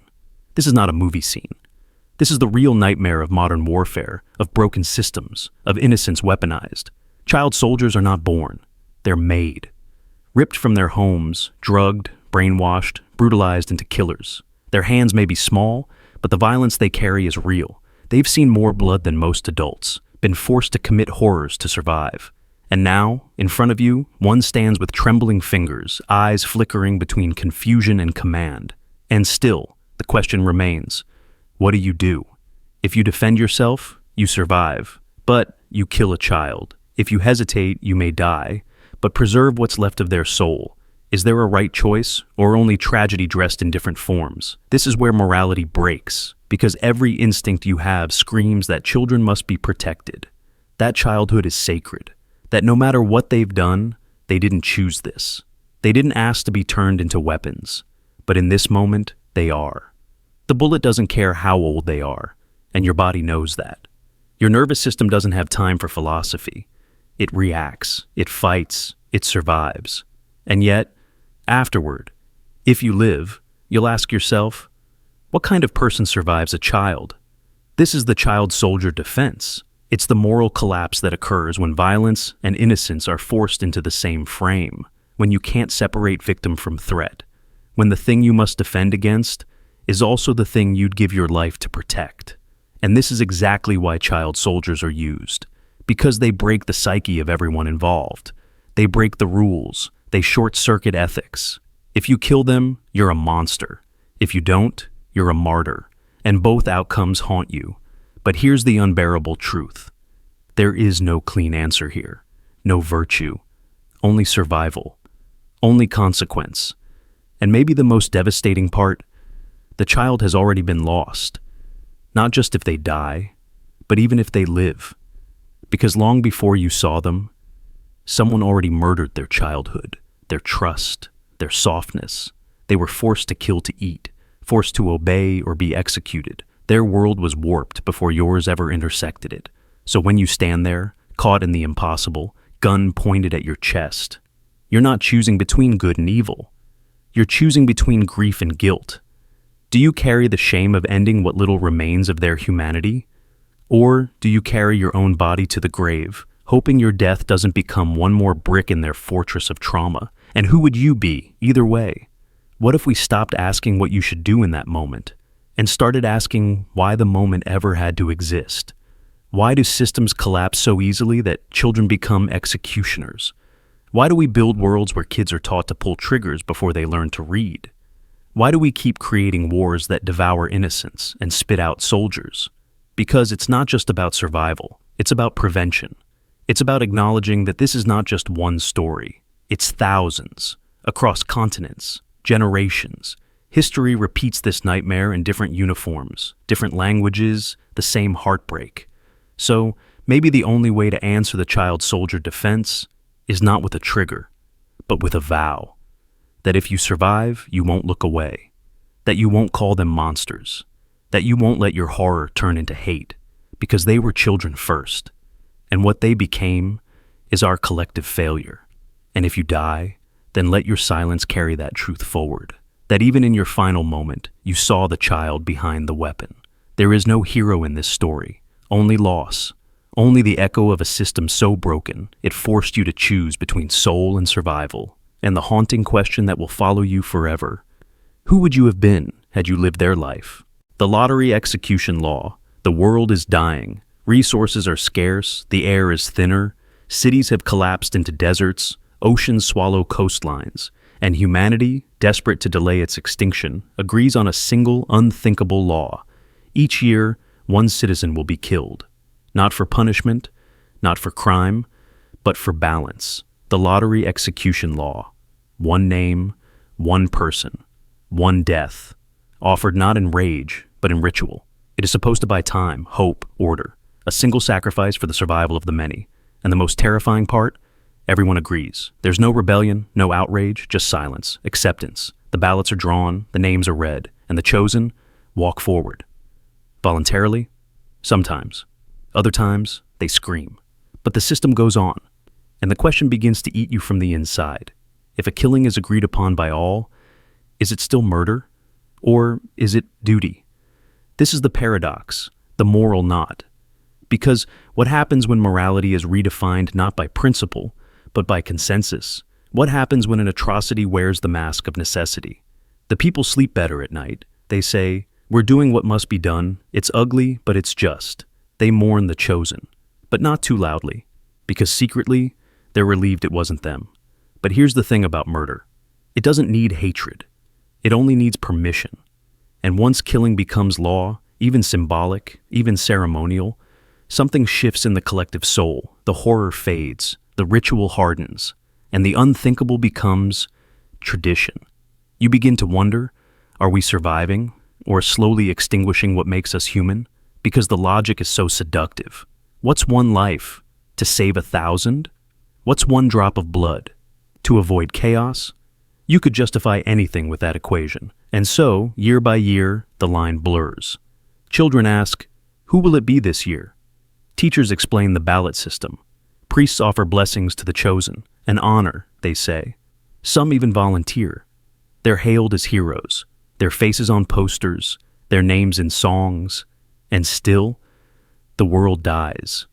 A little slower, perhaps, a little more quietly, but it dies. Because the land doesn't heal through sacrifice. The oceans don't retreat from spilled blood, and yet the machine of agreement rolls on. No one questions the premise, because questioning it would mean confronting the truth, that this wasn't salvation, it was fear management. It was control dressed as order. It was human life, reduced to arithmetic. You start to see it in their eyes, the weight people carry, knowing they co-signed it. Even if they didn't draw the name, even if they never held the blade, they still voted, still watched, still clapped when it was over. And maybe you did too. But now, a deeper question rises. Is morality measured by outcome or by what it costs your soul? If everyone agrees to an evil, does that make it just? Or does agreement just mean shared guilt? Because murder, at its core, isn't about legality. It's about the knowing. The conscious decision to end a life and live with it. And whether it's one or many or sanctioned by a vote, The silence after is always the same. So now imagine it's your name, the final lottery. The crowd is calm, the system works. No one's angry, no one's cheering. You walk forward, and in that final moment, as your breath slows, you don't ask, "Why me?" You ask, "Was this ever right?" And no one can answer, because they've all agreed not to ask that question anymore. The selfless narcissist. Twist. You rush into the fire, you donate the most. You're always the first to show up, to offer help, to stand in the spotlight of moral goodness. People admire you, applaud you, they call you brave, selfless, a true example of what it means to care. But deep down, in the quiet corners of your mind, something whispers, "Would I have done any of this if no one were watching?" You crave the praise more than the impact, the applause more than the act. This is not humility, it's hunger. You are the selfless narcissist, and this is the twist. Because on the outside, you're a hero. You save lives, you speak up, you make change. But inside, the motive isn't pure, it's performative. You don't just want to help, you want to be seen helping. You need it, like oxygen. And that raises a disturbing question. Does the intention behind goodness matter more than the goodness itself? You stand next to another person, someone who burns with empathy. They ache for the world. They cry for the suffering of others. They believe in justice. They talk about action. But when it's time to move, they freeze. They do nothing. Their heart is pure, but their hands are still. So who is more moral? The one who acts, but for the wrong reason? Or the one who feels, but does nothing? Let's go deeper. Imagine there's a drowning child. You dive into the water and pull them out. Cameras flash. You smile, soaked and shivering. Inside, you're glowing. Not from the rescue, but from the recognition. You replay it later. Not the rescue, but the crowd's reaction. You didn't just save a life. You built a monument to yourself. Now imagine someone watching from the shore. They wanted to jump. Their heart was pounding. But fear, hesitation, confusion, they held back. Later, they sob in silence, haunted by inaction. They cared more deeply than you. But their care didn't reach the surface. Which one of you does the world need more? The selfless narcissist. Twist is not about ego. It's about impact. It's about a world that desperately needs action, even if that action comes from flawed hearts. You see, humans aren't clean machines of motive. We're messy. We're layered. Almost every act has a cocktail of reasons. Guilt, duty, desire, love, pride. Even the saints were human. Even their prayers had echoes of self. So, is it wrong to do good for praise? Or is it right enough, because someone somewhere benefited? Philosophers have chewed on this for centuries. Kant would say intention is everything. That to do good purely for recognition is to turn morality into vanity. But utilitarians, they'd argue the opposite. If your act reduces suffering, even by accident, it's good. Full stop. The selfless narcissist walks this razor's edge. They make the world better, but they also make themselves bigger. They heal, but they hunger. Their mirror is polished with applause. And maybe that's okay. Because the truth is, praise is a powerful motivator. If we waited for people to act from perfect selflessness, nothing would ever get done. If pride pushes you to feed the hungry, feed them. If recognition drives you to donate, donate. The child you saved doesn't care why you jumped. They care that you did. But there's a danger, because when applause becomes the drug, failure becomes unbearable. When you stop getting praised, you stop showing up. You stop acting. You start retreating. You look for bigger stages. You crave louder cheers. And eventually, it's no longer about people. It's about performance. And worse, you might steal the spotlight from quieter heroes. Those who act in shadows. Those who heal without hashtags. Those whose goodness needs no witness. So what's the answer? Maybe it's this. Do the good anyway. Let the flawed motives come. Let the ego tag along. But keep asking yourself, would I still do this if no one knew? You don't need to be a saint. But you do need to stay honest. Because in the end, the selfless narcissist still acts. And in a world drowning in indifference, action, even messy, ego-filled action, is better than silence. But remember this. When the crowd disappears, when the praise fades, when no one's watching, who are you then? That's where the real hero is born. The dream morality rift. You open your eyes, breath sharp, skin cold. You sit up in the dark, heart racing. Not because something happened in the real world, but because you happened. In the dream, you weren't the victim. You were the one who hurt. You lied. You betrayed. You killed. They screamed. They bled. They begged. And you, without resistance, watched it all unfold as if it were inevitable. You wake up shaken, sickened. Not because it was real, but because it felt like it was. Because the horror came from you. This is the dream morality rift, the unsettling dissonance between who you believe yourself to be and who you become when consciousness dissolves. In waking life, you follow a code. You don't harm. You try to be good, kind, just. You live with the awareness of consequence. But in dreams, there are no witnesses, no ethics, just impulse, chaos, shadow. And when you watch yourself act with cruelty in that lawless space, something breaks inside. You ask, is this me? Is this my hidden self? Did my unconscious just confess something I've tried to suppress? We like to think morality is rooted in intention, that if you didn't mean harm, there's no sin. But what if your dream self intended it? What if, in that world, you chose to hurt? What if you enjoyed the power? Then the question twists. Is morality about action or identity? Are you accountable for what your subconscious creates? You didn't choose the dream, but it chose you to be the monster. Psychologists call it shadow integration. The idea that every human contains urges, drives, and fragments they suppress to maintain their sense of decency. But in dreams, the ego's mask slips, the rules melt. The monsters you keep locked away finally move, and sometimes they move as you. The dream morality rift haunts because it doesn't just question your ethics, it questions yourself. You wonder, what does it mean that I was capable of this, even in sleep? That I watched someone suffer and felt nothing? Or worse, felt pleasure? But here's the paradox. Feeling guilt after the dream may be more revealing than the dream itself. It means your conscious self still holds the reins. That even if your inner world is a battlefield of contradiction, you are still choosing what kind of person to be when you're awake. And maybe that's where morality actually lives. Not in the absence of darkness, but in the courage to own it without being consumed by it. Still, the dreams stay. You replay them in your mind. You analyze them like a crime scene. You wonder if your soul is stained by an act that never happened in a world that doesn't exist.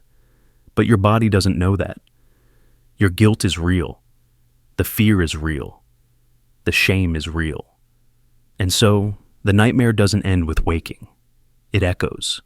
Some say dreams are just static, mental noise, but anyone who's felt what you felt knows that's a lie. Dreams may be fiction, but they speak truth.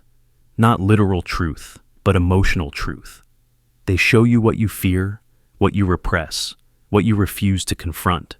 And sometimes, they show you what you're afraid you really are. But here's the question that sets you free. What if your reaction matters more than the content? What if your horror, your guilt, your refusal to accept the dream self as you? What if that is the proof of who you really are? You are not the you that killed in sleep.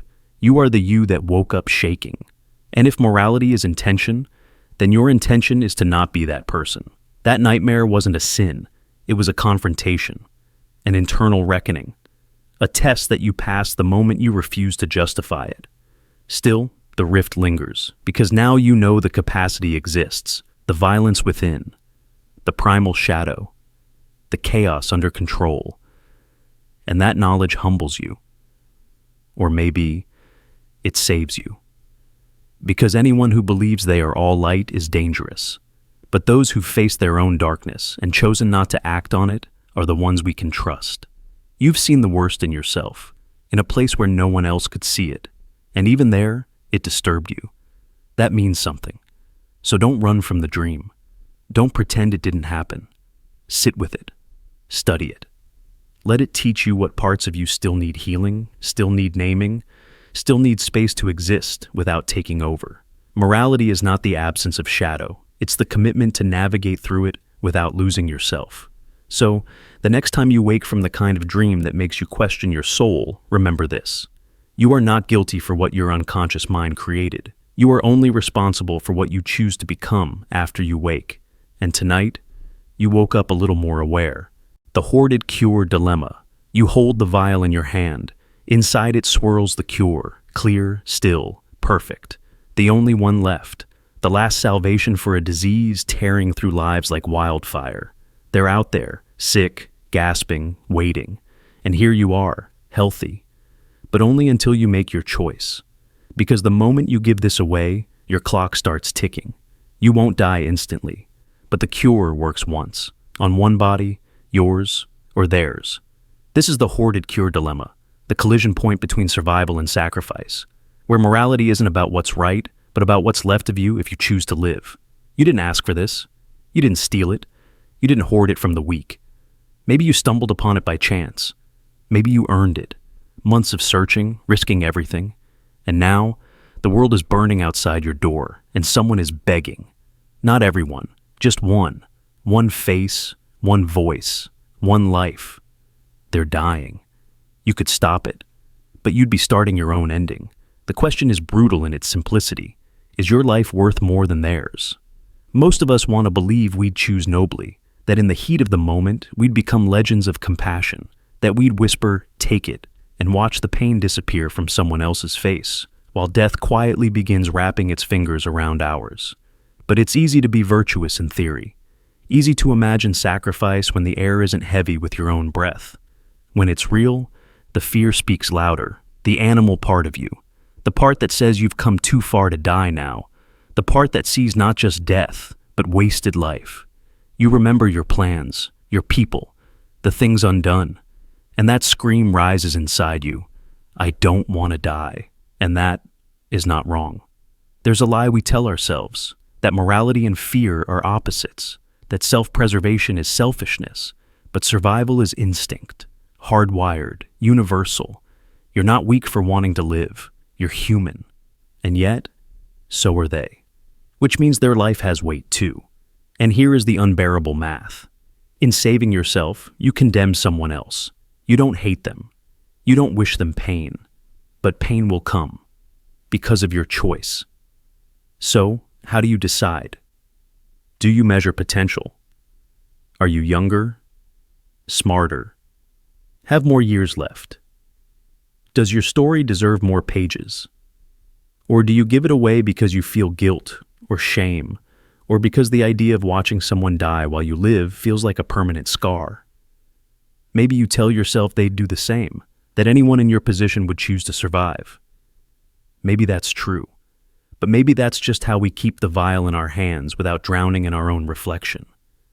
The truth is, morality doesn't live in certainty. It lives in the tension, the agony, the conflict that says, I want to live, but I can't ignore their suffering. This dilemma doesn't ask what's logical. It asks what's bearable. Which outcome can you live with?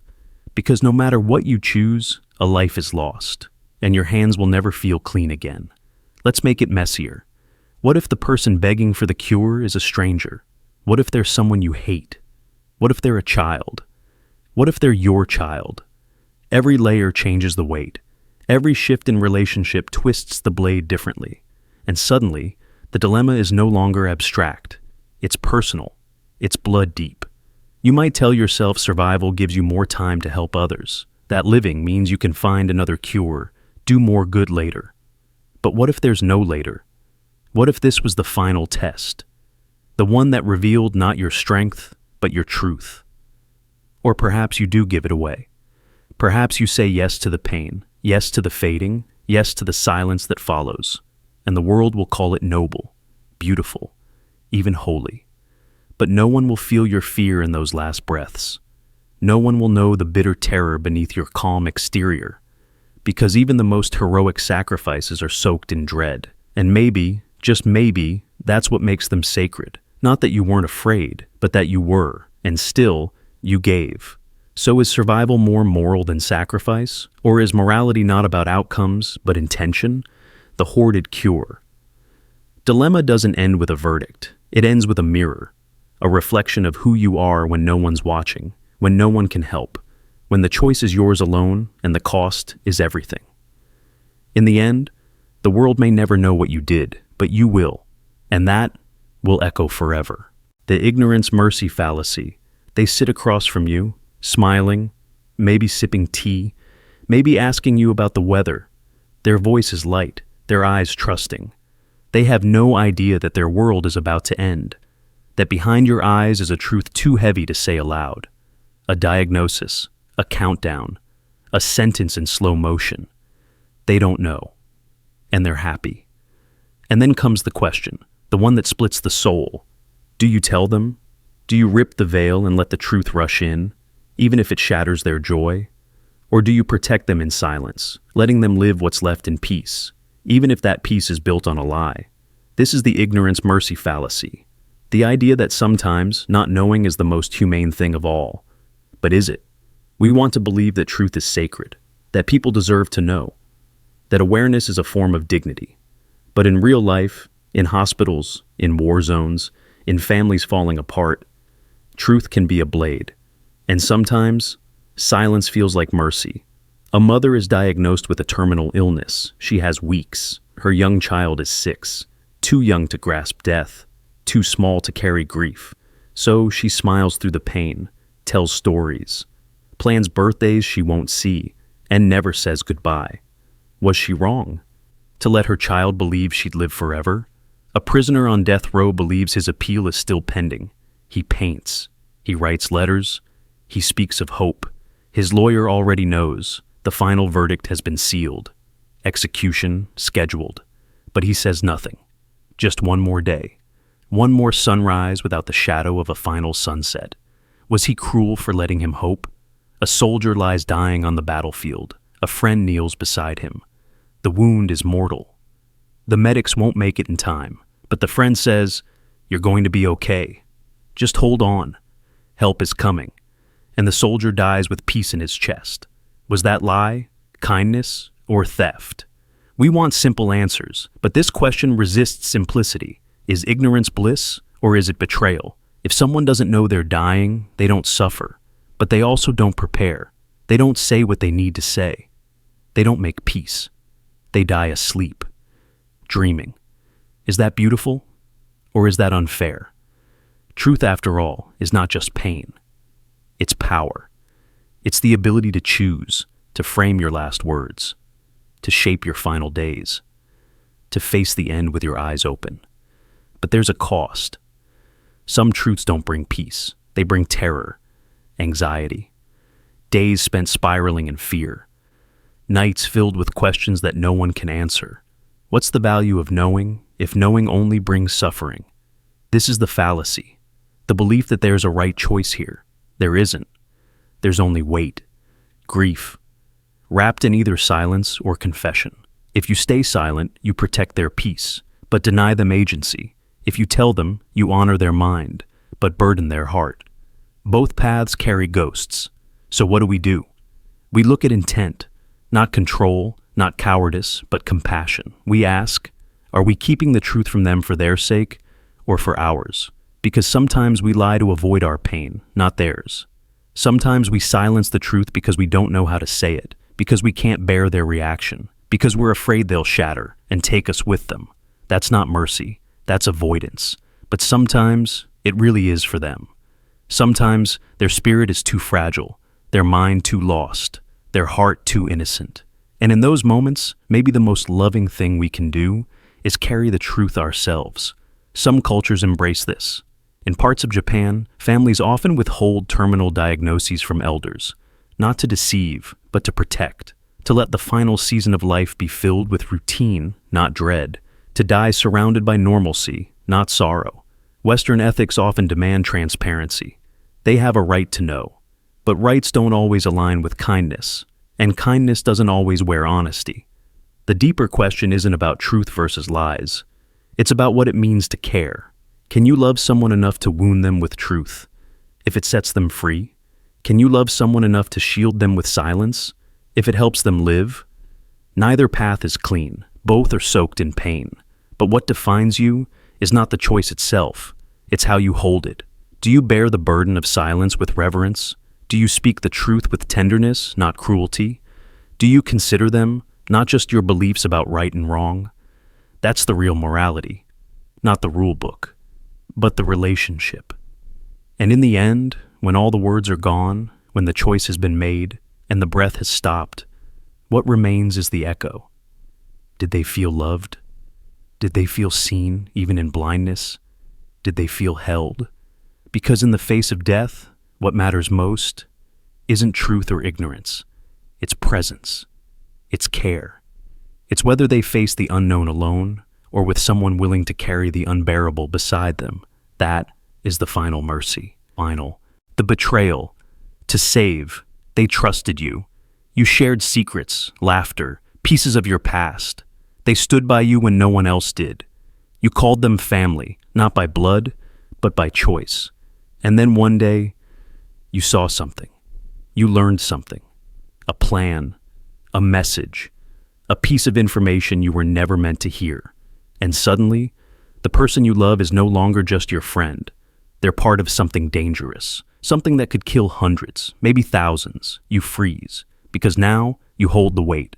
If you speak, they go down. If you stay silent, innocent people die, and no matter what you choose, something is destroyed. This is the betrayal to save. The moment when heroism doesn't feel like courage, it feels like treason. You go to the authorities, you share what you know, and the outcome is swift. Lives are saved, the threat is neutralized, and the person who trusted you most is gone, arrested, shamed, broken because of you. The world says you did the right thing, that you're brave, that morality isn't about comfort, it's about consequence. But that's not how it feels, because rightness doesn't erase the pain in their eyes when they realized it was you. Rightness doesn't stop the silence that follows, the friends who cut you off, the questions you can't answer, the sleepless nights where you wonder if there was another way. You saved lives, but lost something no apology can fix. You became the villain in their story. And the worst part? They'll never understand why. They'll never believe you wrestled with it, that you replayed it for days, that you cried before dialing the number, that your hands shook the entire time. Because betrayal, no matter how justified, is still a knife, even if you use it to cut the wire on a ticking bomb. And now, you carry both sides of the truth, that you prevented something monstrous, and that you became the monster to someone you loved. This is the cost no one talks about, that doing the right thing can shatter you, that sometimes being good means not feeling good, and sometimes the moral high ground is the loneliest place in the world. People think sacrifice is just pain, but the real sacrifice is choosing to be misunderstood, choosing to live with guilt for the sake of those who will never even know you saved them. You walk past crowds alive because of you, but unaware of the price. And every time someone calls you a hero, you flinch, because they don't know the face you lost, the voice you silenced, the friendship you buried. So was it worth it? Did the lives saved justify the bond destroyed? Does morality mean choosing the greater good, even if it breaks your own soul? Or was there another path? Could you have warned them, reasoned with them, saved them and the others? You'll never know. Because the moment passed, the decision was made, the bomb didn't go off, but something inside you did. And now you live in the aftermath, not with regret, not with pride, but with the quiet knowledge that sometimes doing what's right means living as the villain in someone else's memory, and loving them anyway, even as they curse your name. The justice delay paradox. You see them again, older now, softer, a public figure maybe, or a quiet parent, or just a regular neighbor who waves at strangers and volunteers on weekends. Their voice has changed, their eyes are gentler. The world sees them as decent, maybe even admirable, but you remember, not just in thought, but in your body, in the places where memory lives without language, the hallway, the silence, the betrayal, the damage. You were a child, or young, or voiceless, and they were the one who stole something you didn't know could be taken. And now, after all these years, you have a choice, to speak, to name, to report. But if you do, you tear apart the version of them the world believes, and you ask a terrifying question. Is justice still justice if it arrives too late? This is the justice delay paradox, because time doesn't erase the act, but it reshapes the person. And in doing so, it complicates everything. You carry the weight of silence, of never being believed, of watching them move forward while you were stuck. Healing isn't linear, and trauma doesn't run on a schedule. Maybe you buried it. Maybe you tried to forgive. Maybe you only recently found the words, and now that you finally have the strength, The world says it's been too long. They've changed, people argue. They're not the same person. They were young too. They didn't know better. Look at all the good they've done since. Don't ruin that. Don't destroy their life now over something that happened then, but that then is still in your bones. And that's what makes this paradox so brutal. You're not asking for revenge. You're asking for recognition, for the truth to be named. But in doing so, you challenge the illusion that time cleanses guilt. Because society loves redemption stories. We believe in second chances. We celebrate growth. But what happens when that growth is built on a foundation of unacknowledged harm? What if the person they've become stands on the silence of the person you had to be? Do they still deserve to be held accountable? Or do we say, they've changed, let it go? Imagine you're watching a news report. A beloved teacher is praised for decades of mentorship. A student steps forward. He abused me. The public gasps. But then the teacher speaks. He apologizes. He says he doesn't even remember it, or that he was in a dark place back then. He looks broken, honest, remorseful. Some say, he's not that person anymore. But you, watching, see the same eyes, the same mouth, the same hands. Time passed, but pain doesn't follow clocks. Justice delayed feels like a betrayal layered over betrayal. First, they harmed you. Then they flourished. Then, when you finally speak, you're told it's too late, that silence equals surrender, that the statute has expired, that your truth is inconvenient. But justice isn't about convenience. It's about accountability. Not punishment for the sake of suffering, but truth for the sake of healing. Does change negate harm, or does it make accountability even more important? Because if someone has changed, if they have truly grown, then they should be able to face what they did, not resist it, not hide behind time, but say, yes, that was me. I own that, and I will listen to what it cost you. But often, the opposite happens. They weaponize their new identity. How could you bring this up now, after all I've done to be better? As if change is an escape clause, as if growth erases the past instead of redeeming it. And then there's you, the survivor, the witness, the one with the choice. And that choice isn't just personal, it's societal. When you speak, you aren't just confronting the abuser. You're confronting everyone who let them evolve without consequence. But the paradox remains. How do we measure justice across time? Is it still justice if it unravels a family, a career, a life rebuilt on top of the rubble of yours? Or is justice only real if it's timely, clean, linear, delivered neatly within the moment harm occurred? That's not how trauma works. That's not how memory works. And that's not how courage works. Sometimes it takes decades to tell the truth. And when you do, it's not too late. It's finally on time. Justice delayed is not justice denied, unless we let it be. Because morality isn't rewritten by years past. It is revealed by whether we choose silence or truth. And if someone truly has changed, the proof is in their willingness to face what they once were, not run from it. The empathy fatigue trap. You used to care. You used to cry. You used to scroll past stories of suffering and feel something collapse inside your chest. You donated. You shared. You stayed up late arguing for change, believing that awareness could heal the world. But now, you scroll past pain like it's wallpaper. Someone else dies, and you keep chewing. Another tragedy, and you barely blink.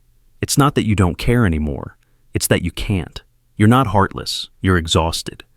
This is the empathy fatigue trap, a quiet erosion of compassion that doesn't come from apathy, but from overexposure.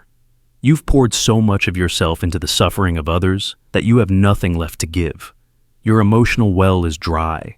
You stopped caring, not because you became evil, but because you stayed open for too long, without protection, without pause. And now your heart has calluses.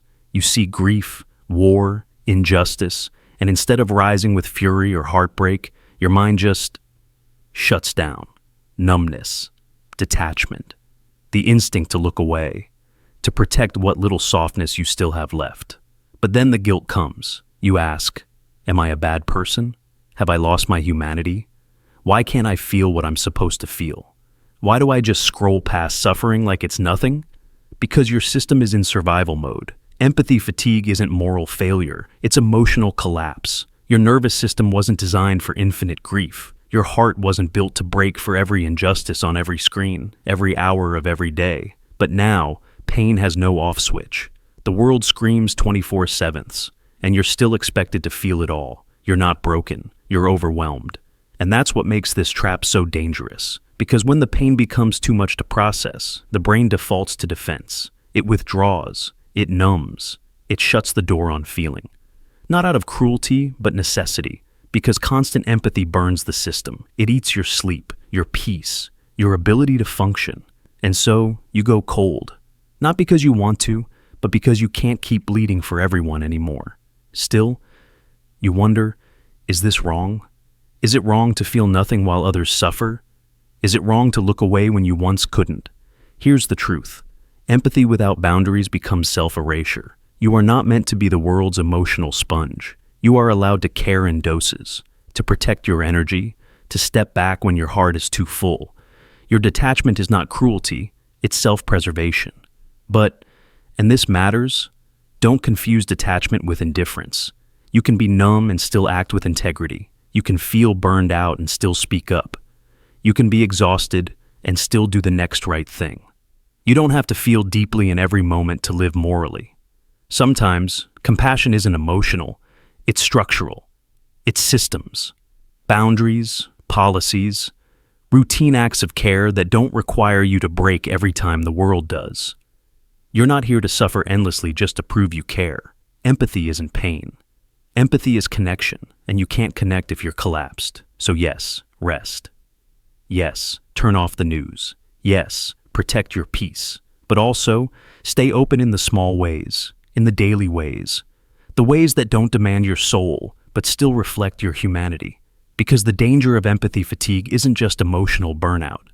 It's the risk of moral drift, the slow slide into disconnection, into helplessness, into the belief that nothing matters, that no one changes, that the world is too broken to bother with. That's when compassion dies. And that's not where you want to live. You don't need to bleed every day to be good. You don't need to cry to make a difference. You don't need to feel everything to care about something. Sometimes, the most radical act of empathy is to protect your capacity to feel tomorrow, to say, not today. Not because I don't care, but because I want to still care a year from now. So if you find yourself numb, don't punish yourself. That numbness is a scar, a sign that you felt too much, too fast, with too little recovery. You are not bad. You are overwhelmed. Let the numbness pass through. Let your nervous system exhale. Let your heart come back slowly. You haven't lost your empathy. You're just rebuilding your capacity. And when it returns, not with fire, but with a quiet willingness to act again, you'll know. You survived the trap. You made it through without turning to stone, and that is enough. The false confession dilemma. They're standing on the edge, shaking, scared, hunted by a justice system that doesn't forgive easily. You see it in their eyes, the panic, the helplessness, the knowledge that even if they didn't mean for it to happen, it did. Someone was hurt, maybe even killed, and now the world wants someone to pay. And in that moment, something breaks open inside you. A decision rises, quiet but certain. You'll take the fall. No one forces you, no threats, no bribes, just love, or guilt, or something deeper, something older. Maybe it's a sibling, a lover, a child. Maybe it's someone who wouldn't survive the cell, the courtroom, the public shame. Maybe they were always fragile, and now the system will eat them whole. So you step forward, you speak the lie. You say, "It was me." This is the false confession dilemma, where the truth becomes the enemy of healing, where morality isn't about facts, but about what survives when the dust settles. A lie born not of malice, but of mercy. A betrayal of reality in service of something greater. Or so you hope. Because in that moment, the world begins to heal. The headlines get closure. The victims' families get peace. The public gets justice. The system gets resolution. And the one you love, saved, spared, maybe even transformed. They break down in tears. They vow to live better. They promise never to waste what you've given.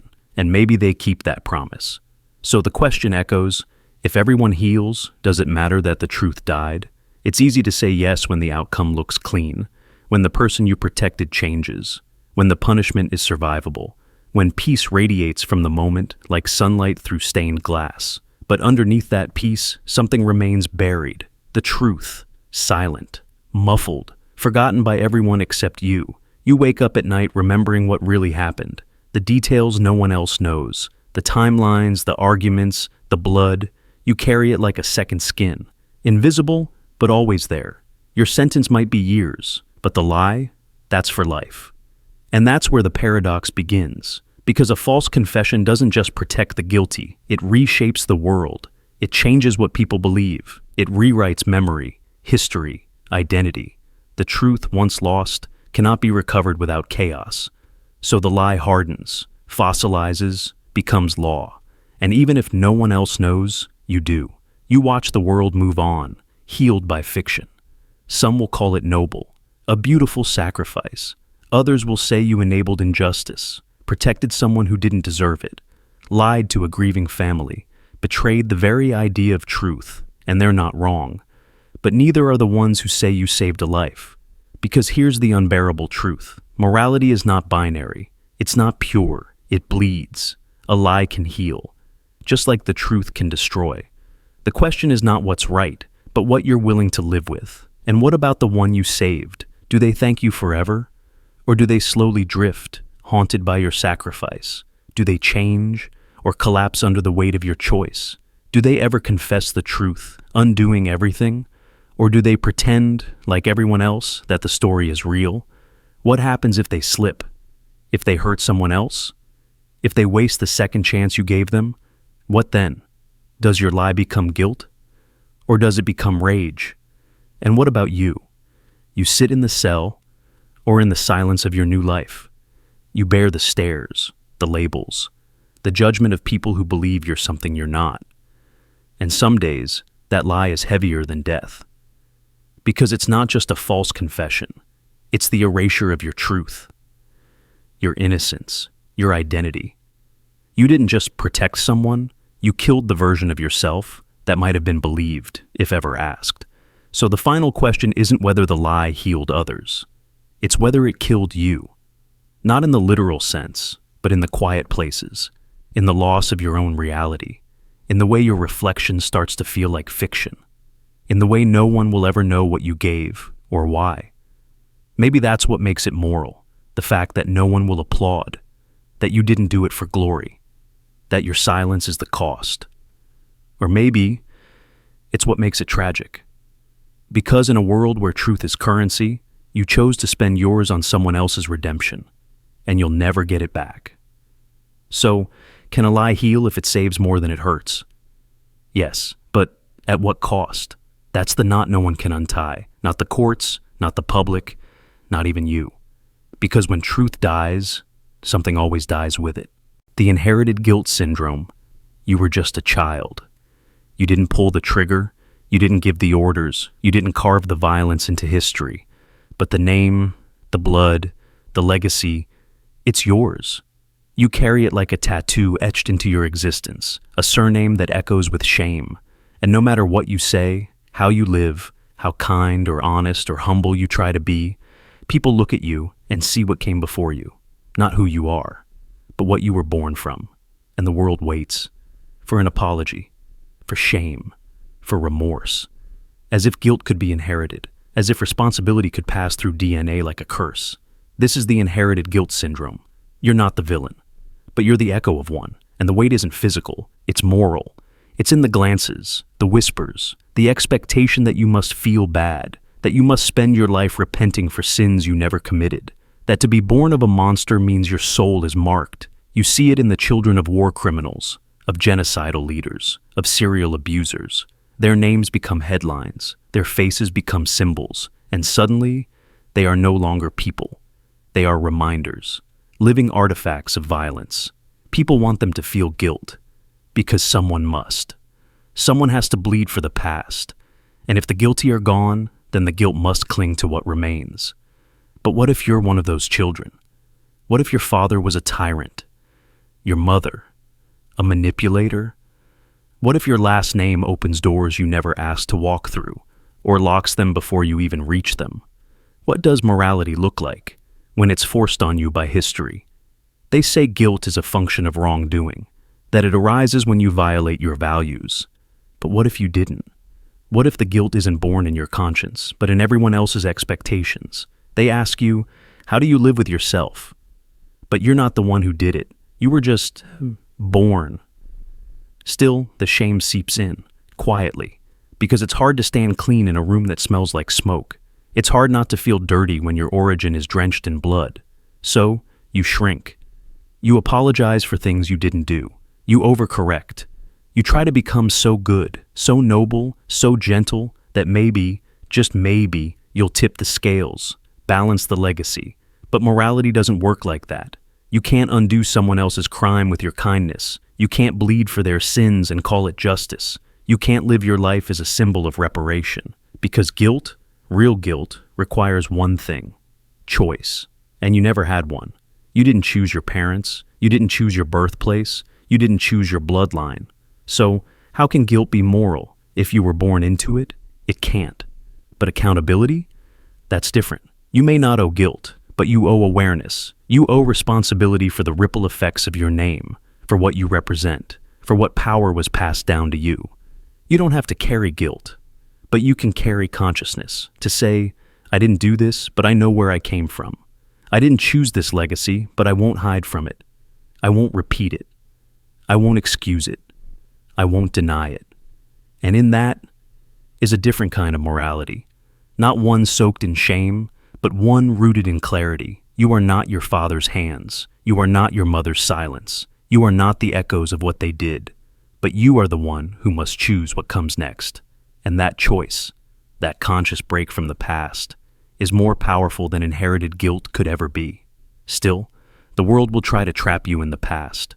They'll say you can't escape your blood, that monsters raise monsters, that evil is a family tree with no branches. But that's a lie. You are not cursed. You are not doomed to echo what they did. You are the first in your line to see the truth clearly, and that makes you dangerous. To history, to silence, to the comfortable myths we tell ourselves about where evil lives. You don't owe the world an apology for being born, but you do owe it the courage to walk forward with your eyes open, to build something better, to break the chain, to be the first name in your bloodline that heals instead of harms. That's not guilt, that's transformation. The charity guilt spiral. You donate, you give what you can, you skip the coffee, you click the link, you send the money, and for a moment it feels right, like you're part of the solution, like you're helping, even if just a little. But then another image appears, another crisis, another family displaced, another child starving, another number that reminds you what you gave was never enough. And that brief moment of pride, it twists. Now it feels like a lie. Because if you could give more, why didn't you? If you knew they were suffering, why did you stop? Why did you still eat out? Why did you still buy the jacket? Why did you still live your life while theirs fell apart? This is the charity guilt spiral, a quiet, persistent torment that turns even your good into something shameful, that whispers, yes, you helped, but not enough, never enough, and it starts to follow you. Every time you do something kind, the spiral starts spinning. You donated, but could have doubled it. You volunteered, but only once. You raised awareness, but then logged off. The voice in your head never stops measuring, never stops pointing to the gap between what you did and what you could have done. And that gap becomes your prison. Because the more you try to be moral, the more you realize how much you're still withholding. Time, energy, money, attention. And in a world full of need, your privilege feels like guilt made visible. You walk past a homeless person, your chest tightens. You tell yourself you can't help everyone. And maybe that's true, but it doesn't stop the spiral. Because morality, when measured by the suffering of others, becomes a scale you can never balance. You read about billionaires who hoard wealth and feel rage. But then you remember, by global standards, you're rich too. You remember the statistic. If you make more than a few dollars a day, you're better off than most of the planet. And now, even your comfort feels like theft. Even your peace feels borrowed. You begin to wonder, is every moral act just a way of coping with the fact that I'm still complicit? You try to be ethical. Buy from better brands, avoid exploitation, share the right causes. But your phone was mined with child labor, your clothes were sewn by underpaid workers, Your food was harvested by hands that will never taste it. And now kindness feels performative. Charity feels like penance. And no matter how much you give, you still feel like a thief. Because to exist in this world, to move through it with any comfort, is to benefit from unseen suffering. And once you see it, you can't unsee it. So what do? Collapse under the weight? Give until there's nothing left? Live in constant guilt? Or do you ignore it, tune it out, shut your eyes, protect your peace? Neither feels right. One path is drowning, the other is denial. But maybe there's a third path. A brutal, imperfect, honest one. To act and accept the limits of your action. To give, not as an attempt to erase guilt, but to respond to it with courage. To stop chasing moral perfection and start practicing moral consistency. To say, I will do what I can, I will stretch, I will care, and I will still be human, because guilt can wake you up, but it can also eat you alive, and a heart swallowed by shame helps no one. So give, speak, help, but then breathe, rest. Forgive yourself for being one drop in an ocean, and remember, drops ripple. The witness apathy effect. You see it unfolding, raw, sudden, undeniable. A man being harassed on the train, a woman screaming for help in an alley, a child slapped in public. Your heart jumps, your breath shortens, and almost without thinking, your hand reaches for your phone. You hit record. You tell yourself this is important, that the world must see, that evidence matters, and maybe you're right, but you don't move, you don't speak, you don't step in. Later the video goes viral. People applaud you. They say, thank God someone was there to capture this. But in your gut, something gnaws, because you know you were there and you didn't help. This is the witness apathy effect, and it's the haunting paradox of modern morality, that we can be heroes to millions while being silent bystanders to one. You tell yourself you didn't know what to do, that stepping in might have made it worse, that you could have been hurt or arrested or silenced. So you did what you could. You documented, you exposed, you helped create outrage, and maybe even change. But deep down, you wonder, did I help the world by abandoning the moment? This isn't a rare phenomenon, it's growing. Because technology gives us a way out. It lets us feel involved without becoming vulnerable. Recording injustice feels like action. Sharing it feels like resistance. But is it? Or is it distance disguised as duty? Let's imagine two scenes. In one, a woman is being screamed at in a parking lot. You record it. The abuser sees the camera and walks away. The footage spreads. People are outraged. There's accountability. She thanks you afterward. Maybe not for stepping in, but for proving it happened. In the second scene, a homeless man is being beaten. You film the first strike, then a second. You freeze. You wait for someone else to stop it. Maybe someone does. Maybe no one does. The man is hurt. Your video goes viral, but all you did was watch. Which moment mattered more, the recording or the reaction? The witness apathy effect exists at the intersection of fear, responsibility, and performance. It's easier to record than to risk, easier to capture than to confront, and in that ease we've created a loophole in our morality. We can walk away from blood, but still be applauded as heroes. We can abandon a stranger in pain, but still claim righteousness because we pressed record. But justice isn't content, and awareness is not the same as intervention. Of course, there are real risks. Some situations are dangerous. Sometimes stepping in puts everyone at greater harm. Sometimes the best action is to document. Sometimes exposure is the beginning of justice. But the question isn't about extremes, it's about intention. Are you recording because it's the only way to help? Or are you recording because it shields you from helping? And what happens when everyone records, but no one acts? That's where society fractures, where we become a culture of observers. People who bear witness to injustice, but not its weight. People who chase virality more than morality. And the victim? The one suffering right in front of you? They don't see views. They don't feel likes. They feel alone. Because nothing cuts deeper than being surrounded by people who see you hurting and do nothing. So what's the answer? It's not to stop recording. It's to ask, what else can I do? Can I speak up? Can I signal for help? Can I be a voice, a shield, a human? Can I remember that while the world might learn from the footage, someone's life is being shaped in real time? The truth is, it's not always about heroism. Sometimes it's about presence, about choosing humanity over hesitation. And if all you can do is record, then do it. But don't stop there. Follow up, check in, stand with, not just near. Because when the moment ends and the crowd scrolls on, the victim is left with one haunting memory. Not that no one saw, but that everyone saw, and still, no one came. The forgiveness weaponization loop. You're told to let it go, to rise above, to forgive for your own peace. They say, don't carry hate. Forgiveness is freedom. You're only hurting yourself by holding on. But what happens when the person who hurt you uses that very belief against you? When they hold your forgiveness like a weapon, not as healing, but as permission? This is the forgiveness weaponization loop. It begins when forgiveness stops being a personal release and becomes a tool of control. When the abuser, the manipulator, the repeat offender learns your morality and uses it as a shield. You forgive them once. They smile. They do it again. You call it growth. They call it opportunity. You try to believe they've changed, but they've only changed tactics, because now they don't need to hide. They know you'll forgive. That's the pattern. That's the trap. Your integrity becomes their camouflage. Forgiveness was never supposed to be transactional. It was never meant to be a reset button for people who never earned it. It was meant to free you, not excuse them.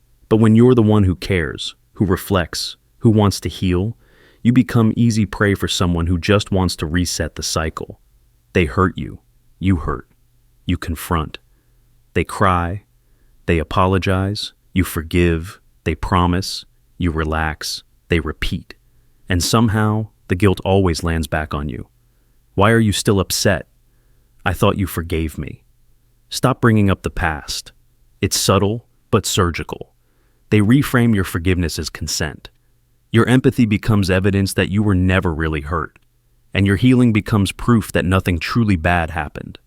This is how abuse survives in moral language. This is how harm hides behind holiness. But here's the truth that no one wants to say out loud. Forgiveness is not always good.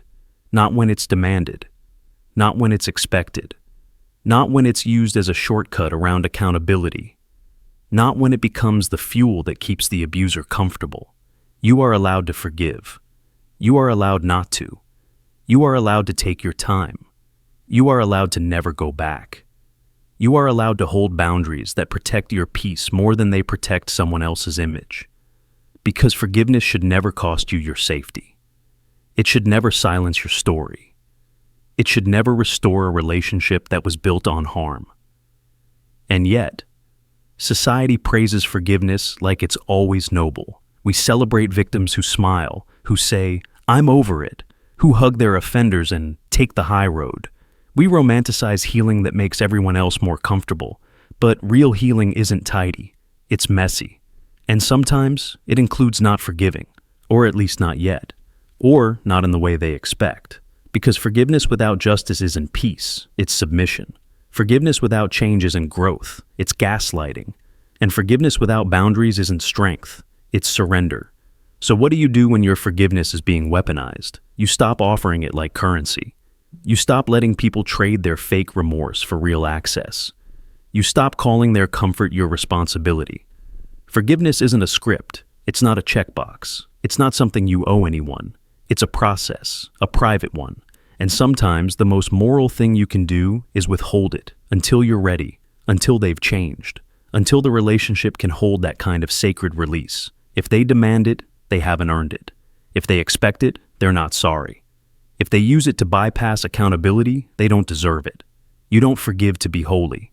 You forgive when you are healed. And if that takes years, so be it. If that never happens, that's okay too. Because your worth isn't measured by how quickly you erase what happened to you. Your dignity isn't tied to your ability to make others feel forgiven. You are not less good if you still hurt. You are not less moral if you still say no. You are not less healed if you still feel the scar. So, the next time someone says, "You should forgive," ask, "Who benefits if I do?" If it's them, not you, pause. If it restores their comfort but not your peace, wait. If it silences your voice to protect their ego, don't. You don't need to forgive to be free. Sometimes, freedom comes from finally refusing to play the role they wrote for you. not the saint, not the healer, not the quiet one who turns pain into a lesson for others, just a person who was hurt and who no longer accepts that morality must include self-betrayal. The reflection of evil. You start with fury, a righteous fire. You see the villain, the abuser, the destroyer, and your body reacts before your thoughts do. Your breath shortens. Your fists clench. Your voice sharpens into something edged. You say to yourself, they deserve it.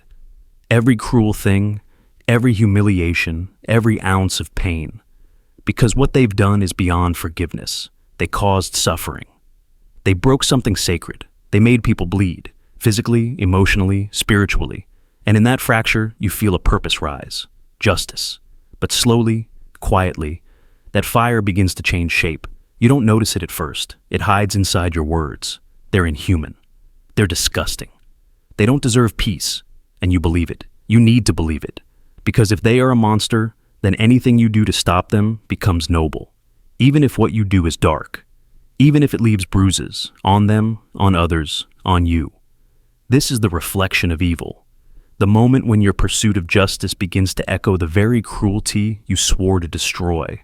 When your face hardens into a grimace, not unlike theirs. When your actions stop being about restoration and start becoming about revenge. When the line between you and the villain blurs. Not because your motives are the same, but because your methods are starting to rhyme. At some point, your empathy fractures. You stop asking why they became what they are. You stop wondering if they were born cruel or shaped that way. You stop believing in the idea of healing or change. Because if they can change, then maybe you're wrong. Maybe your cruelty isn't a weapon of justice, but a mirror reflecting back the very harm you're trying to end. That's the horror, isn't it? Not that evil exists, but that you might become it with the best of intentions. History is littered with these mirrors. Rebels who became tyrants, heroes who grew cold, protectors who learned to wound. They all started by staring into the face of injustice, and they all whispered the same lie. I'm nothing like them. But pain doesn't care who caused it. It only knows that it lives. And the moment you begin to justify cruelty in the name of righteousness, something inside you begins to twist. You speak with fire and mistake it for light. You destroy and call it redemption. And slowly you become what you hate, just wearing a different name. You stop listening. You start dividing the world into black and white, us and them, worthy and worthless. You forget that even monsters bleed, that even villains have memories of being small and frightened, that underneath every act of evil is a wound screaming, I mattered once. But you don't want to hear that, because if you see their humanity, you might lose your edge. And you need that edge to strike, to punish, to win. And yet, here's the unbearable truth. If you win by becoming the thing you hate, did you really win? Ask yourself, what if someone watched you now? Would they know which side you're on? Could they tell who the villain is? Or would your eyes, your voice, your silence, your rage look familiar? What if, in trying to destroy the monster, you carved one into your own soul? And what happens when the world moves on, but you can't? What happens when the war is over, and the only enemy left is the person you've become? What if the villain is gone, but you keep fighting shadows, because peace terrifies you now more than war ever did? You stand over the ashes of your enemy, and you realize you're still angry, still hollow, still looking for someone to hurt. That's the mirror. That's the moment you must ask, was it ever about justice? Or was it about power? Was it about healing? Or was it about control? Evil doesn't always arrive with fangs. Sometimes it comes cloaked in good intentions. Sometimes it speaks in your voice. Sometimes it calls itself you. But there's still a way back. It's not found in punishment. It's found in pause, in asking the question that villains never do. What have I become? If you can ask that, there's still hope. Still a thread of light. Still a chance to choose something different, to stop the spiral, to face evil without reflecting it, to fight without forgetting compassion, to burn with purpose, but not become ash. Because the moment you become cruel in the name of justice, justice begins to rot. And the enemy you defeat may not be as dangerous as the one you're becoming. So no, you may not be the monster, but if you're not careful, you'll be its reflection. The unchosen savior conflict. You didn't ask for this. You didn't volunteer. You didn't raise your hand. But here you are, standing at the edge of disaster. The only one who can stop what's coming. The only one with the knowledge, the access, the strange combination of circumstance and skill that makes you uniquely capable. Catastrophe is unfolding. People will die. Systems will collapse. And everyone is looking at you, not because you want it, but because you're the only one left. You are the unchosen savior. And now comes the question that burns from the inside out. Are you morally obligated to act just because you can? If you walk away, no one can stop it. But if you step forward, you lose everything. Your peace, your anonymity, maybe your life. There is no glory here, no promise of reward. Just the unbearable weight of responsibility laid on your shoulders without your consent. So what now? Do you act? Or do you let the world burn because you never agreed to carry the fire? We love the fantasy of the hero, the chosen one, the destined protector, but real life doesn't work that way. Real saviors are rarely volunteers. They're people who stumble into the center of chaos by accident, people who just happen to be standing in the right or wrong place when the moment breaks, people like you, and no one prepares you for that moment. You want to scream, "Why me?" You want to run, to hide, to pass the burden to someone else. But there is no one else. And every second you hesitate, the catastrophe draws closer. So, here's the brutal truth. This isn't about fairness, it's about power. And once you hold it, even unwillingly, the moral landscape shifts, because now your inaction has consequences, not just for you, but for everyone. You didn't cause this crisis, but now you're entangled in it. And that's the conflict. If you had nothing to offer, your silence wouldn't matter. But now, your silence is a choice, a loud, echoing choice that says, let it fall. But should you have to destroy yourself to save others? Where does the line live between self-preservation and duty? You didn't break the system. You didn't create the bomb, or the lie, or the disaster. So why does the entire future bend on your decision? That's the cruelty of the unchosen savior. Your will doesn't matter, only your ability. And yet, that ability is real, and the suffering is real. And the people begging you to act, they're not asking for a miracle. They're asking for a choice, one you never wanted to make. So, how do you live with it? You could walk away, and maybe some would understand. Maybe they'd even forgive you. But deep down, you would always know. Know that you had the power, and you let it pass. That lives were lost, not because you failed, but because you refused. And is that evil? No. But is it innocence? No, not anymore. Power once held, even unwillingly, changes you. The question becomes, is responsibility born from choice or from potential? If you're the only one who can stop the collapse, are you not already part of its architecture? You didn't ask to be this, but now you are. And that's the terrifying weight of existence. Sometimes, morality doesn't ask what you want. It asks what you're willing to give. And if the answer is nothing, then the disaster comes. And you'll stand in the ash knowing that you were the key, the bridge that could have held, the one thread the world placed its hope on. Is that fair? No. Is it human? Tragically, yes. But maybe, just maybe, there's another layer. Maybe saving the world doesn't mean sacrificing yourself entirely. Maybe there's a version of this story where you don't become a martyr, but a boundary, where you act not out of guilt, but from conviction, where you carry the weight, not forever, but long enough to hand it off, reshape it, redistribute the load. Because morality isn't about erasing yourself. It's about showing up, fully, honestly, reluctantly even, but still showing up. And if you do, not for praise, not for legend, but because you couldn't live with the alternative, then your unwillingness becomes your strength. Your resistance becomes your compass. You are the unchosen savior. And if you choose to act, not because you were meant to, but because no one else could, that might be the purest kind of heroism there is. The kindness manipulation game. You helped them. Maybe it was small, a favor, a ride, a shoulder when they were breaking. Maybe it was bigger, money, shelter, sacrifice. You didn't do it for applause. You didn't expect anything in return. You did it because it felt right, because that's who you are. But something changed. Slowly. Subtly. They started bringing it up.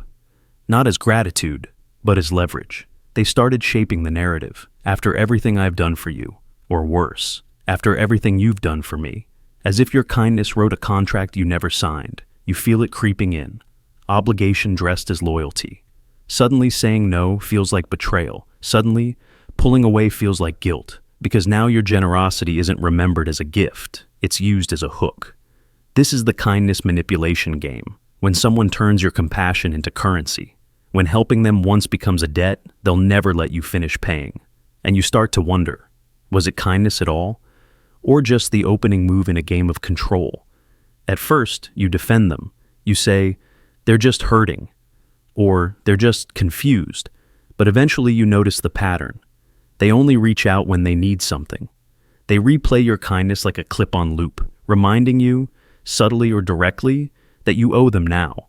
Not because they helped you, but because you helped them. And somewhere in that inversion, the trap closes, because kindness, when weaponized, becomes impossible to refuse. If you resist, you're cold. If you walk away, you're ungrateful.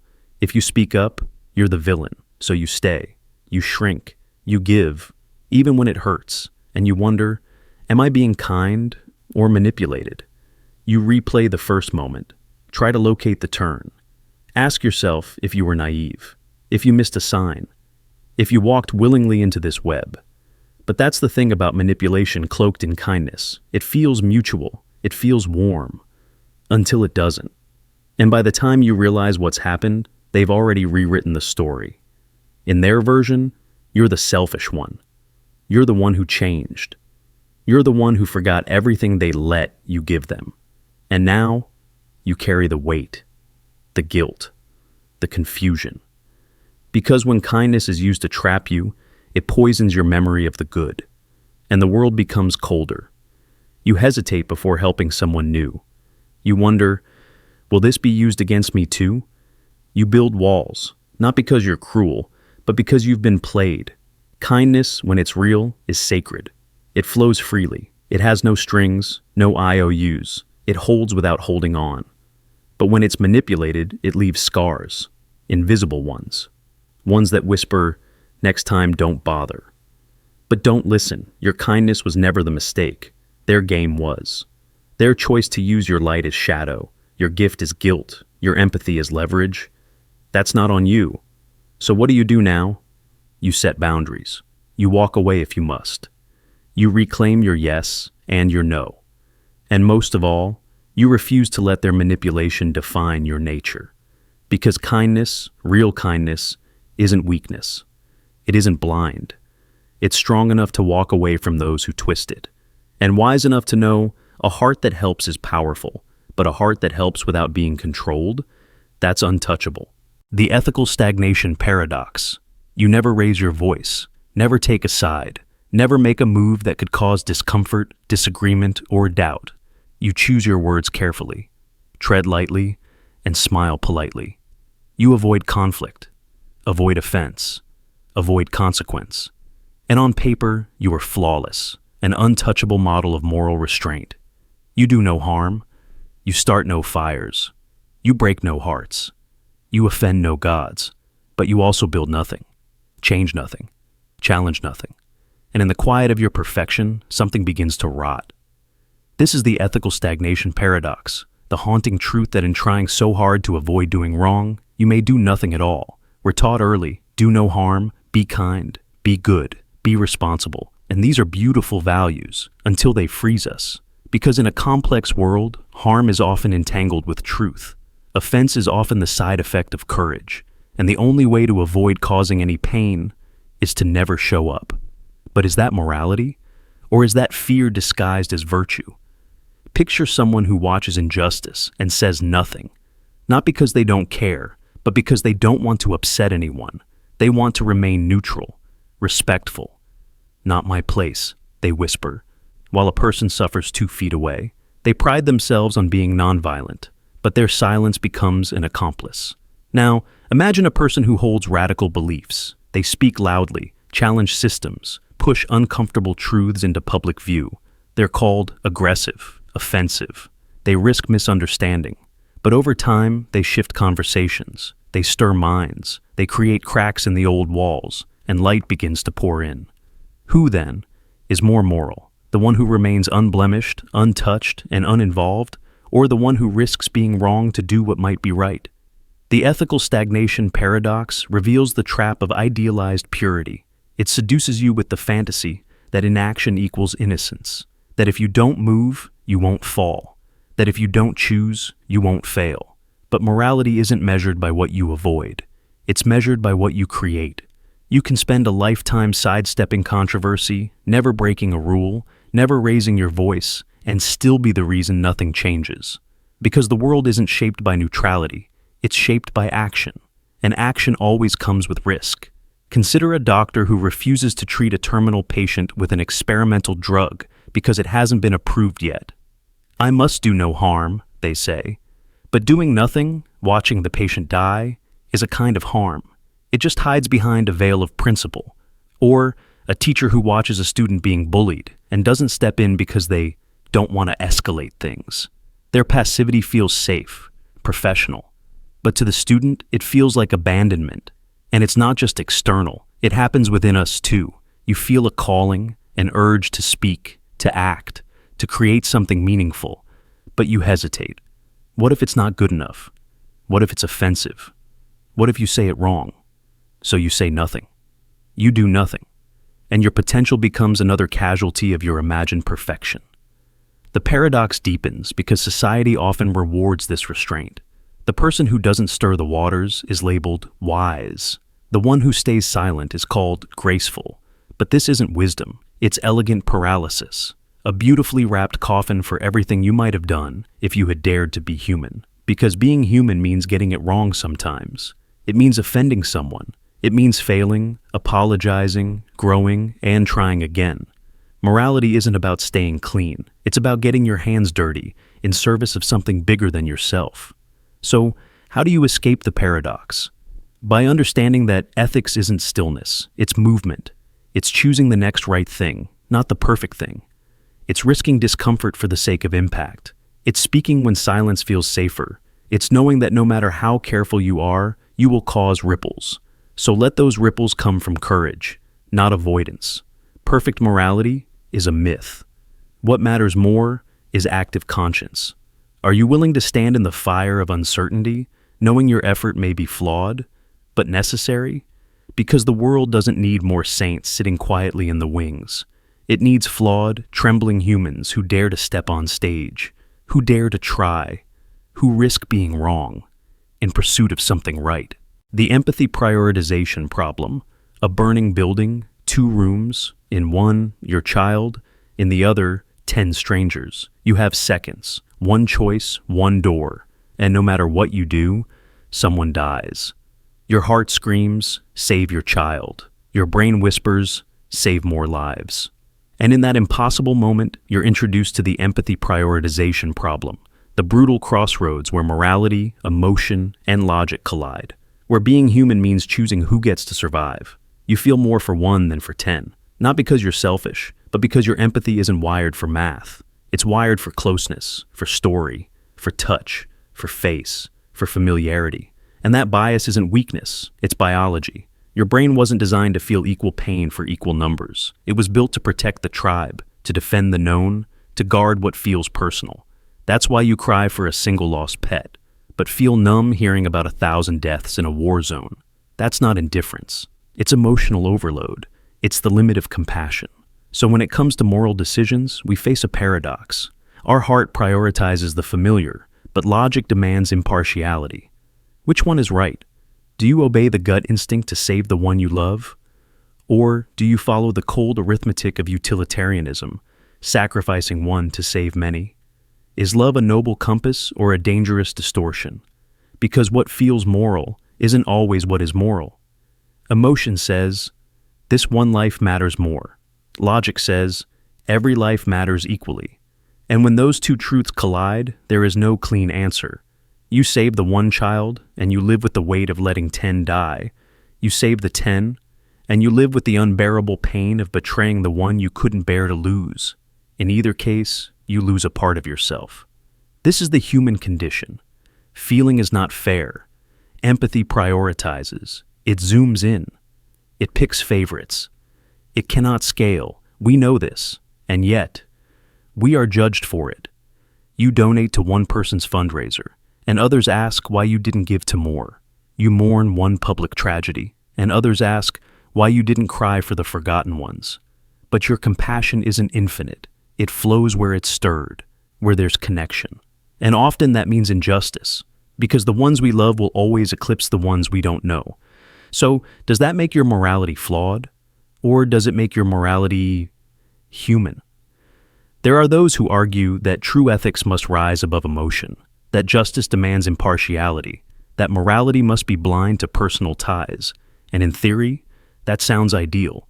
But in practice, that kind of detachment can turn us into machines. It strips morality of meaning. It becomes math without mercy, logic without soul. But on the other side, if we only follow feeling, we risk moral blindness. We favor the few we love while ignoring the suffering of many. We make choices that feel right but leave countless unseen lives in ruin. So, what's the answer? Maybe it's not choosing heart or head. Maybe morality lives in the tension between them. The heart gives meaning. The head gives scale. The heart tells you why you care. The head tells you how to care. And when they pull in opposite directions, your job is not to eliminate one, but to listen to both. To know that sometimes saving the one is all you can do, and other times you must sacrifice personal feeling for a greater good. There is no universal rule, no algorithm, only context, only pain, only decisions you carry forever. Because true morality isn't perfection. It's accountability.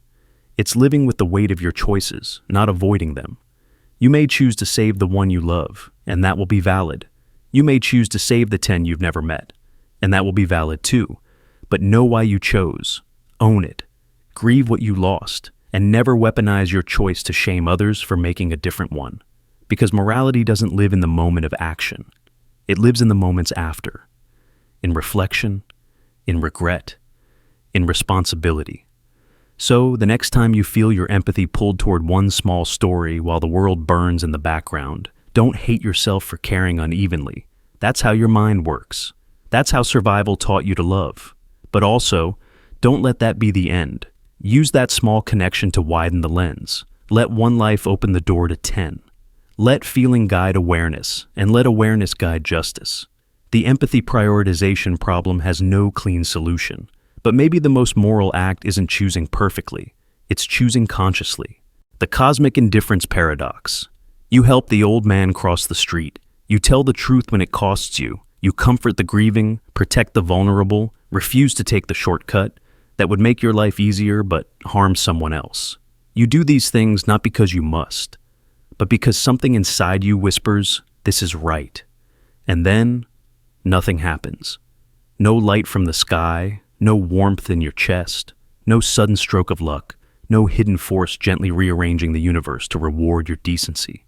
In fact, the liar gets the promotion. The cheater finds peace. The cruel sleeps soundly. And you? You carry your invisible morality like a secret weight, wondering if anyone even noticed, wondering if it matters. This is the cosmic indifference paradox. When you act morally in a universe that seems deaf, blind, and empty, no divine scoreboard, no karma ledger, no cosmic justice machine, just atoms, physics, chaos, and you, making choices that echo nowhere. You want to believe in cause and effect, in meaning, in goodness returning like a boomerang. But the truth is, sometimes it doesn't. So the question sinks deeper. If nothing watches, is morality even real or just ritual? Religion once gave us an answer. God is watching. Angels keep notes. Hell burns for the wicked, and heaven holds space for the kind. But in the cold mathematics of modern existence, those stories collapse under telescopes and quantum equations. The universe we now know expands in silence. Stars explode without reason. Babies die while monsters live to old age. No order, no fairness, just entropy. And yet, we still care. You still hesitate before hurting someone. You still feel guilt, even when no one else is watching. You still ache for strangers, cry at funerals, risk your safety to defend someone weaker. Why? If nothing here's your virtue, what is it for?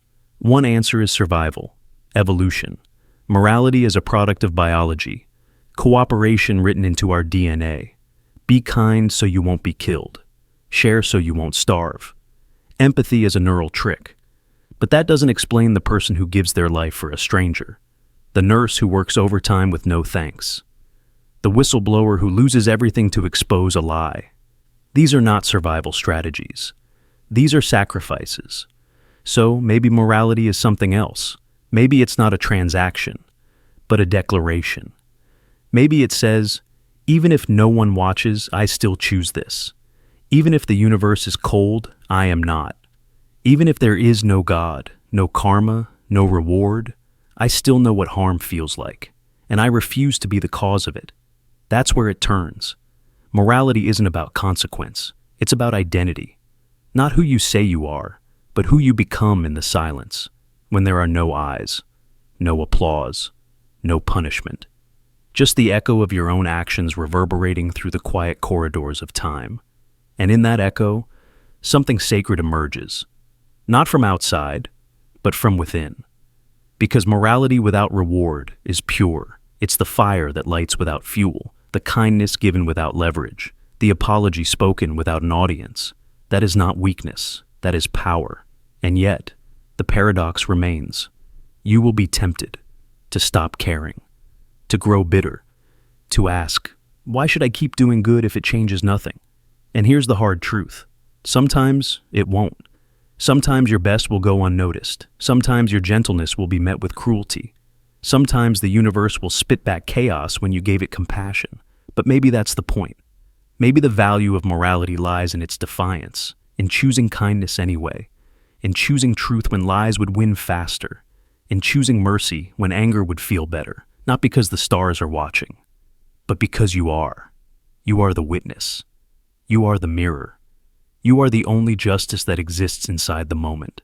And if morality is just ritual, then what a sacred ritual it is.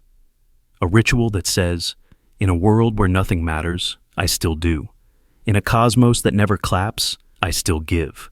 In a silence that never answers, I still choose not to harm. Maybe the real miracle isn't that the universe rewards goodness. Maybe the miracle is that goodness exists at all. You. Here. Choosing light while surrounded by void. Not because it changes the stars, but because it keeps you human.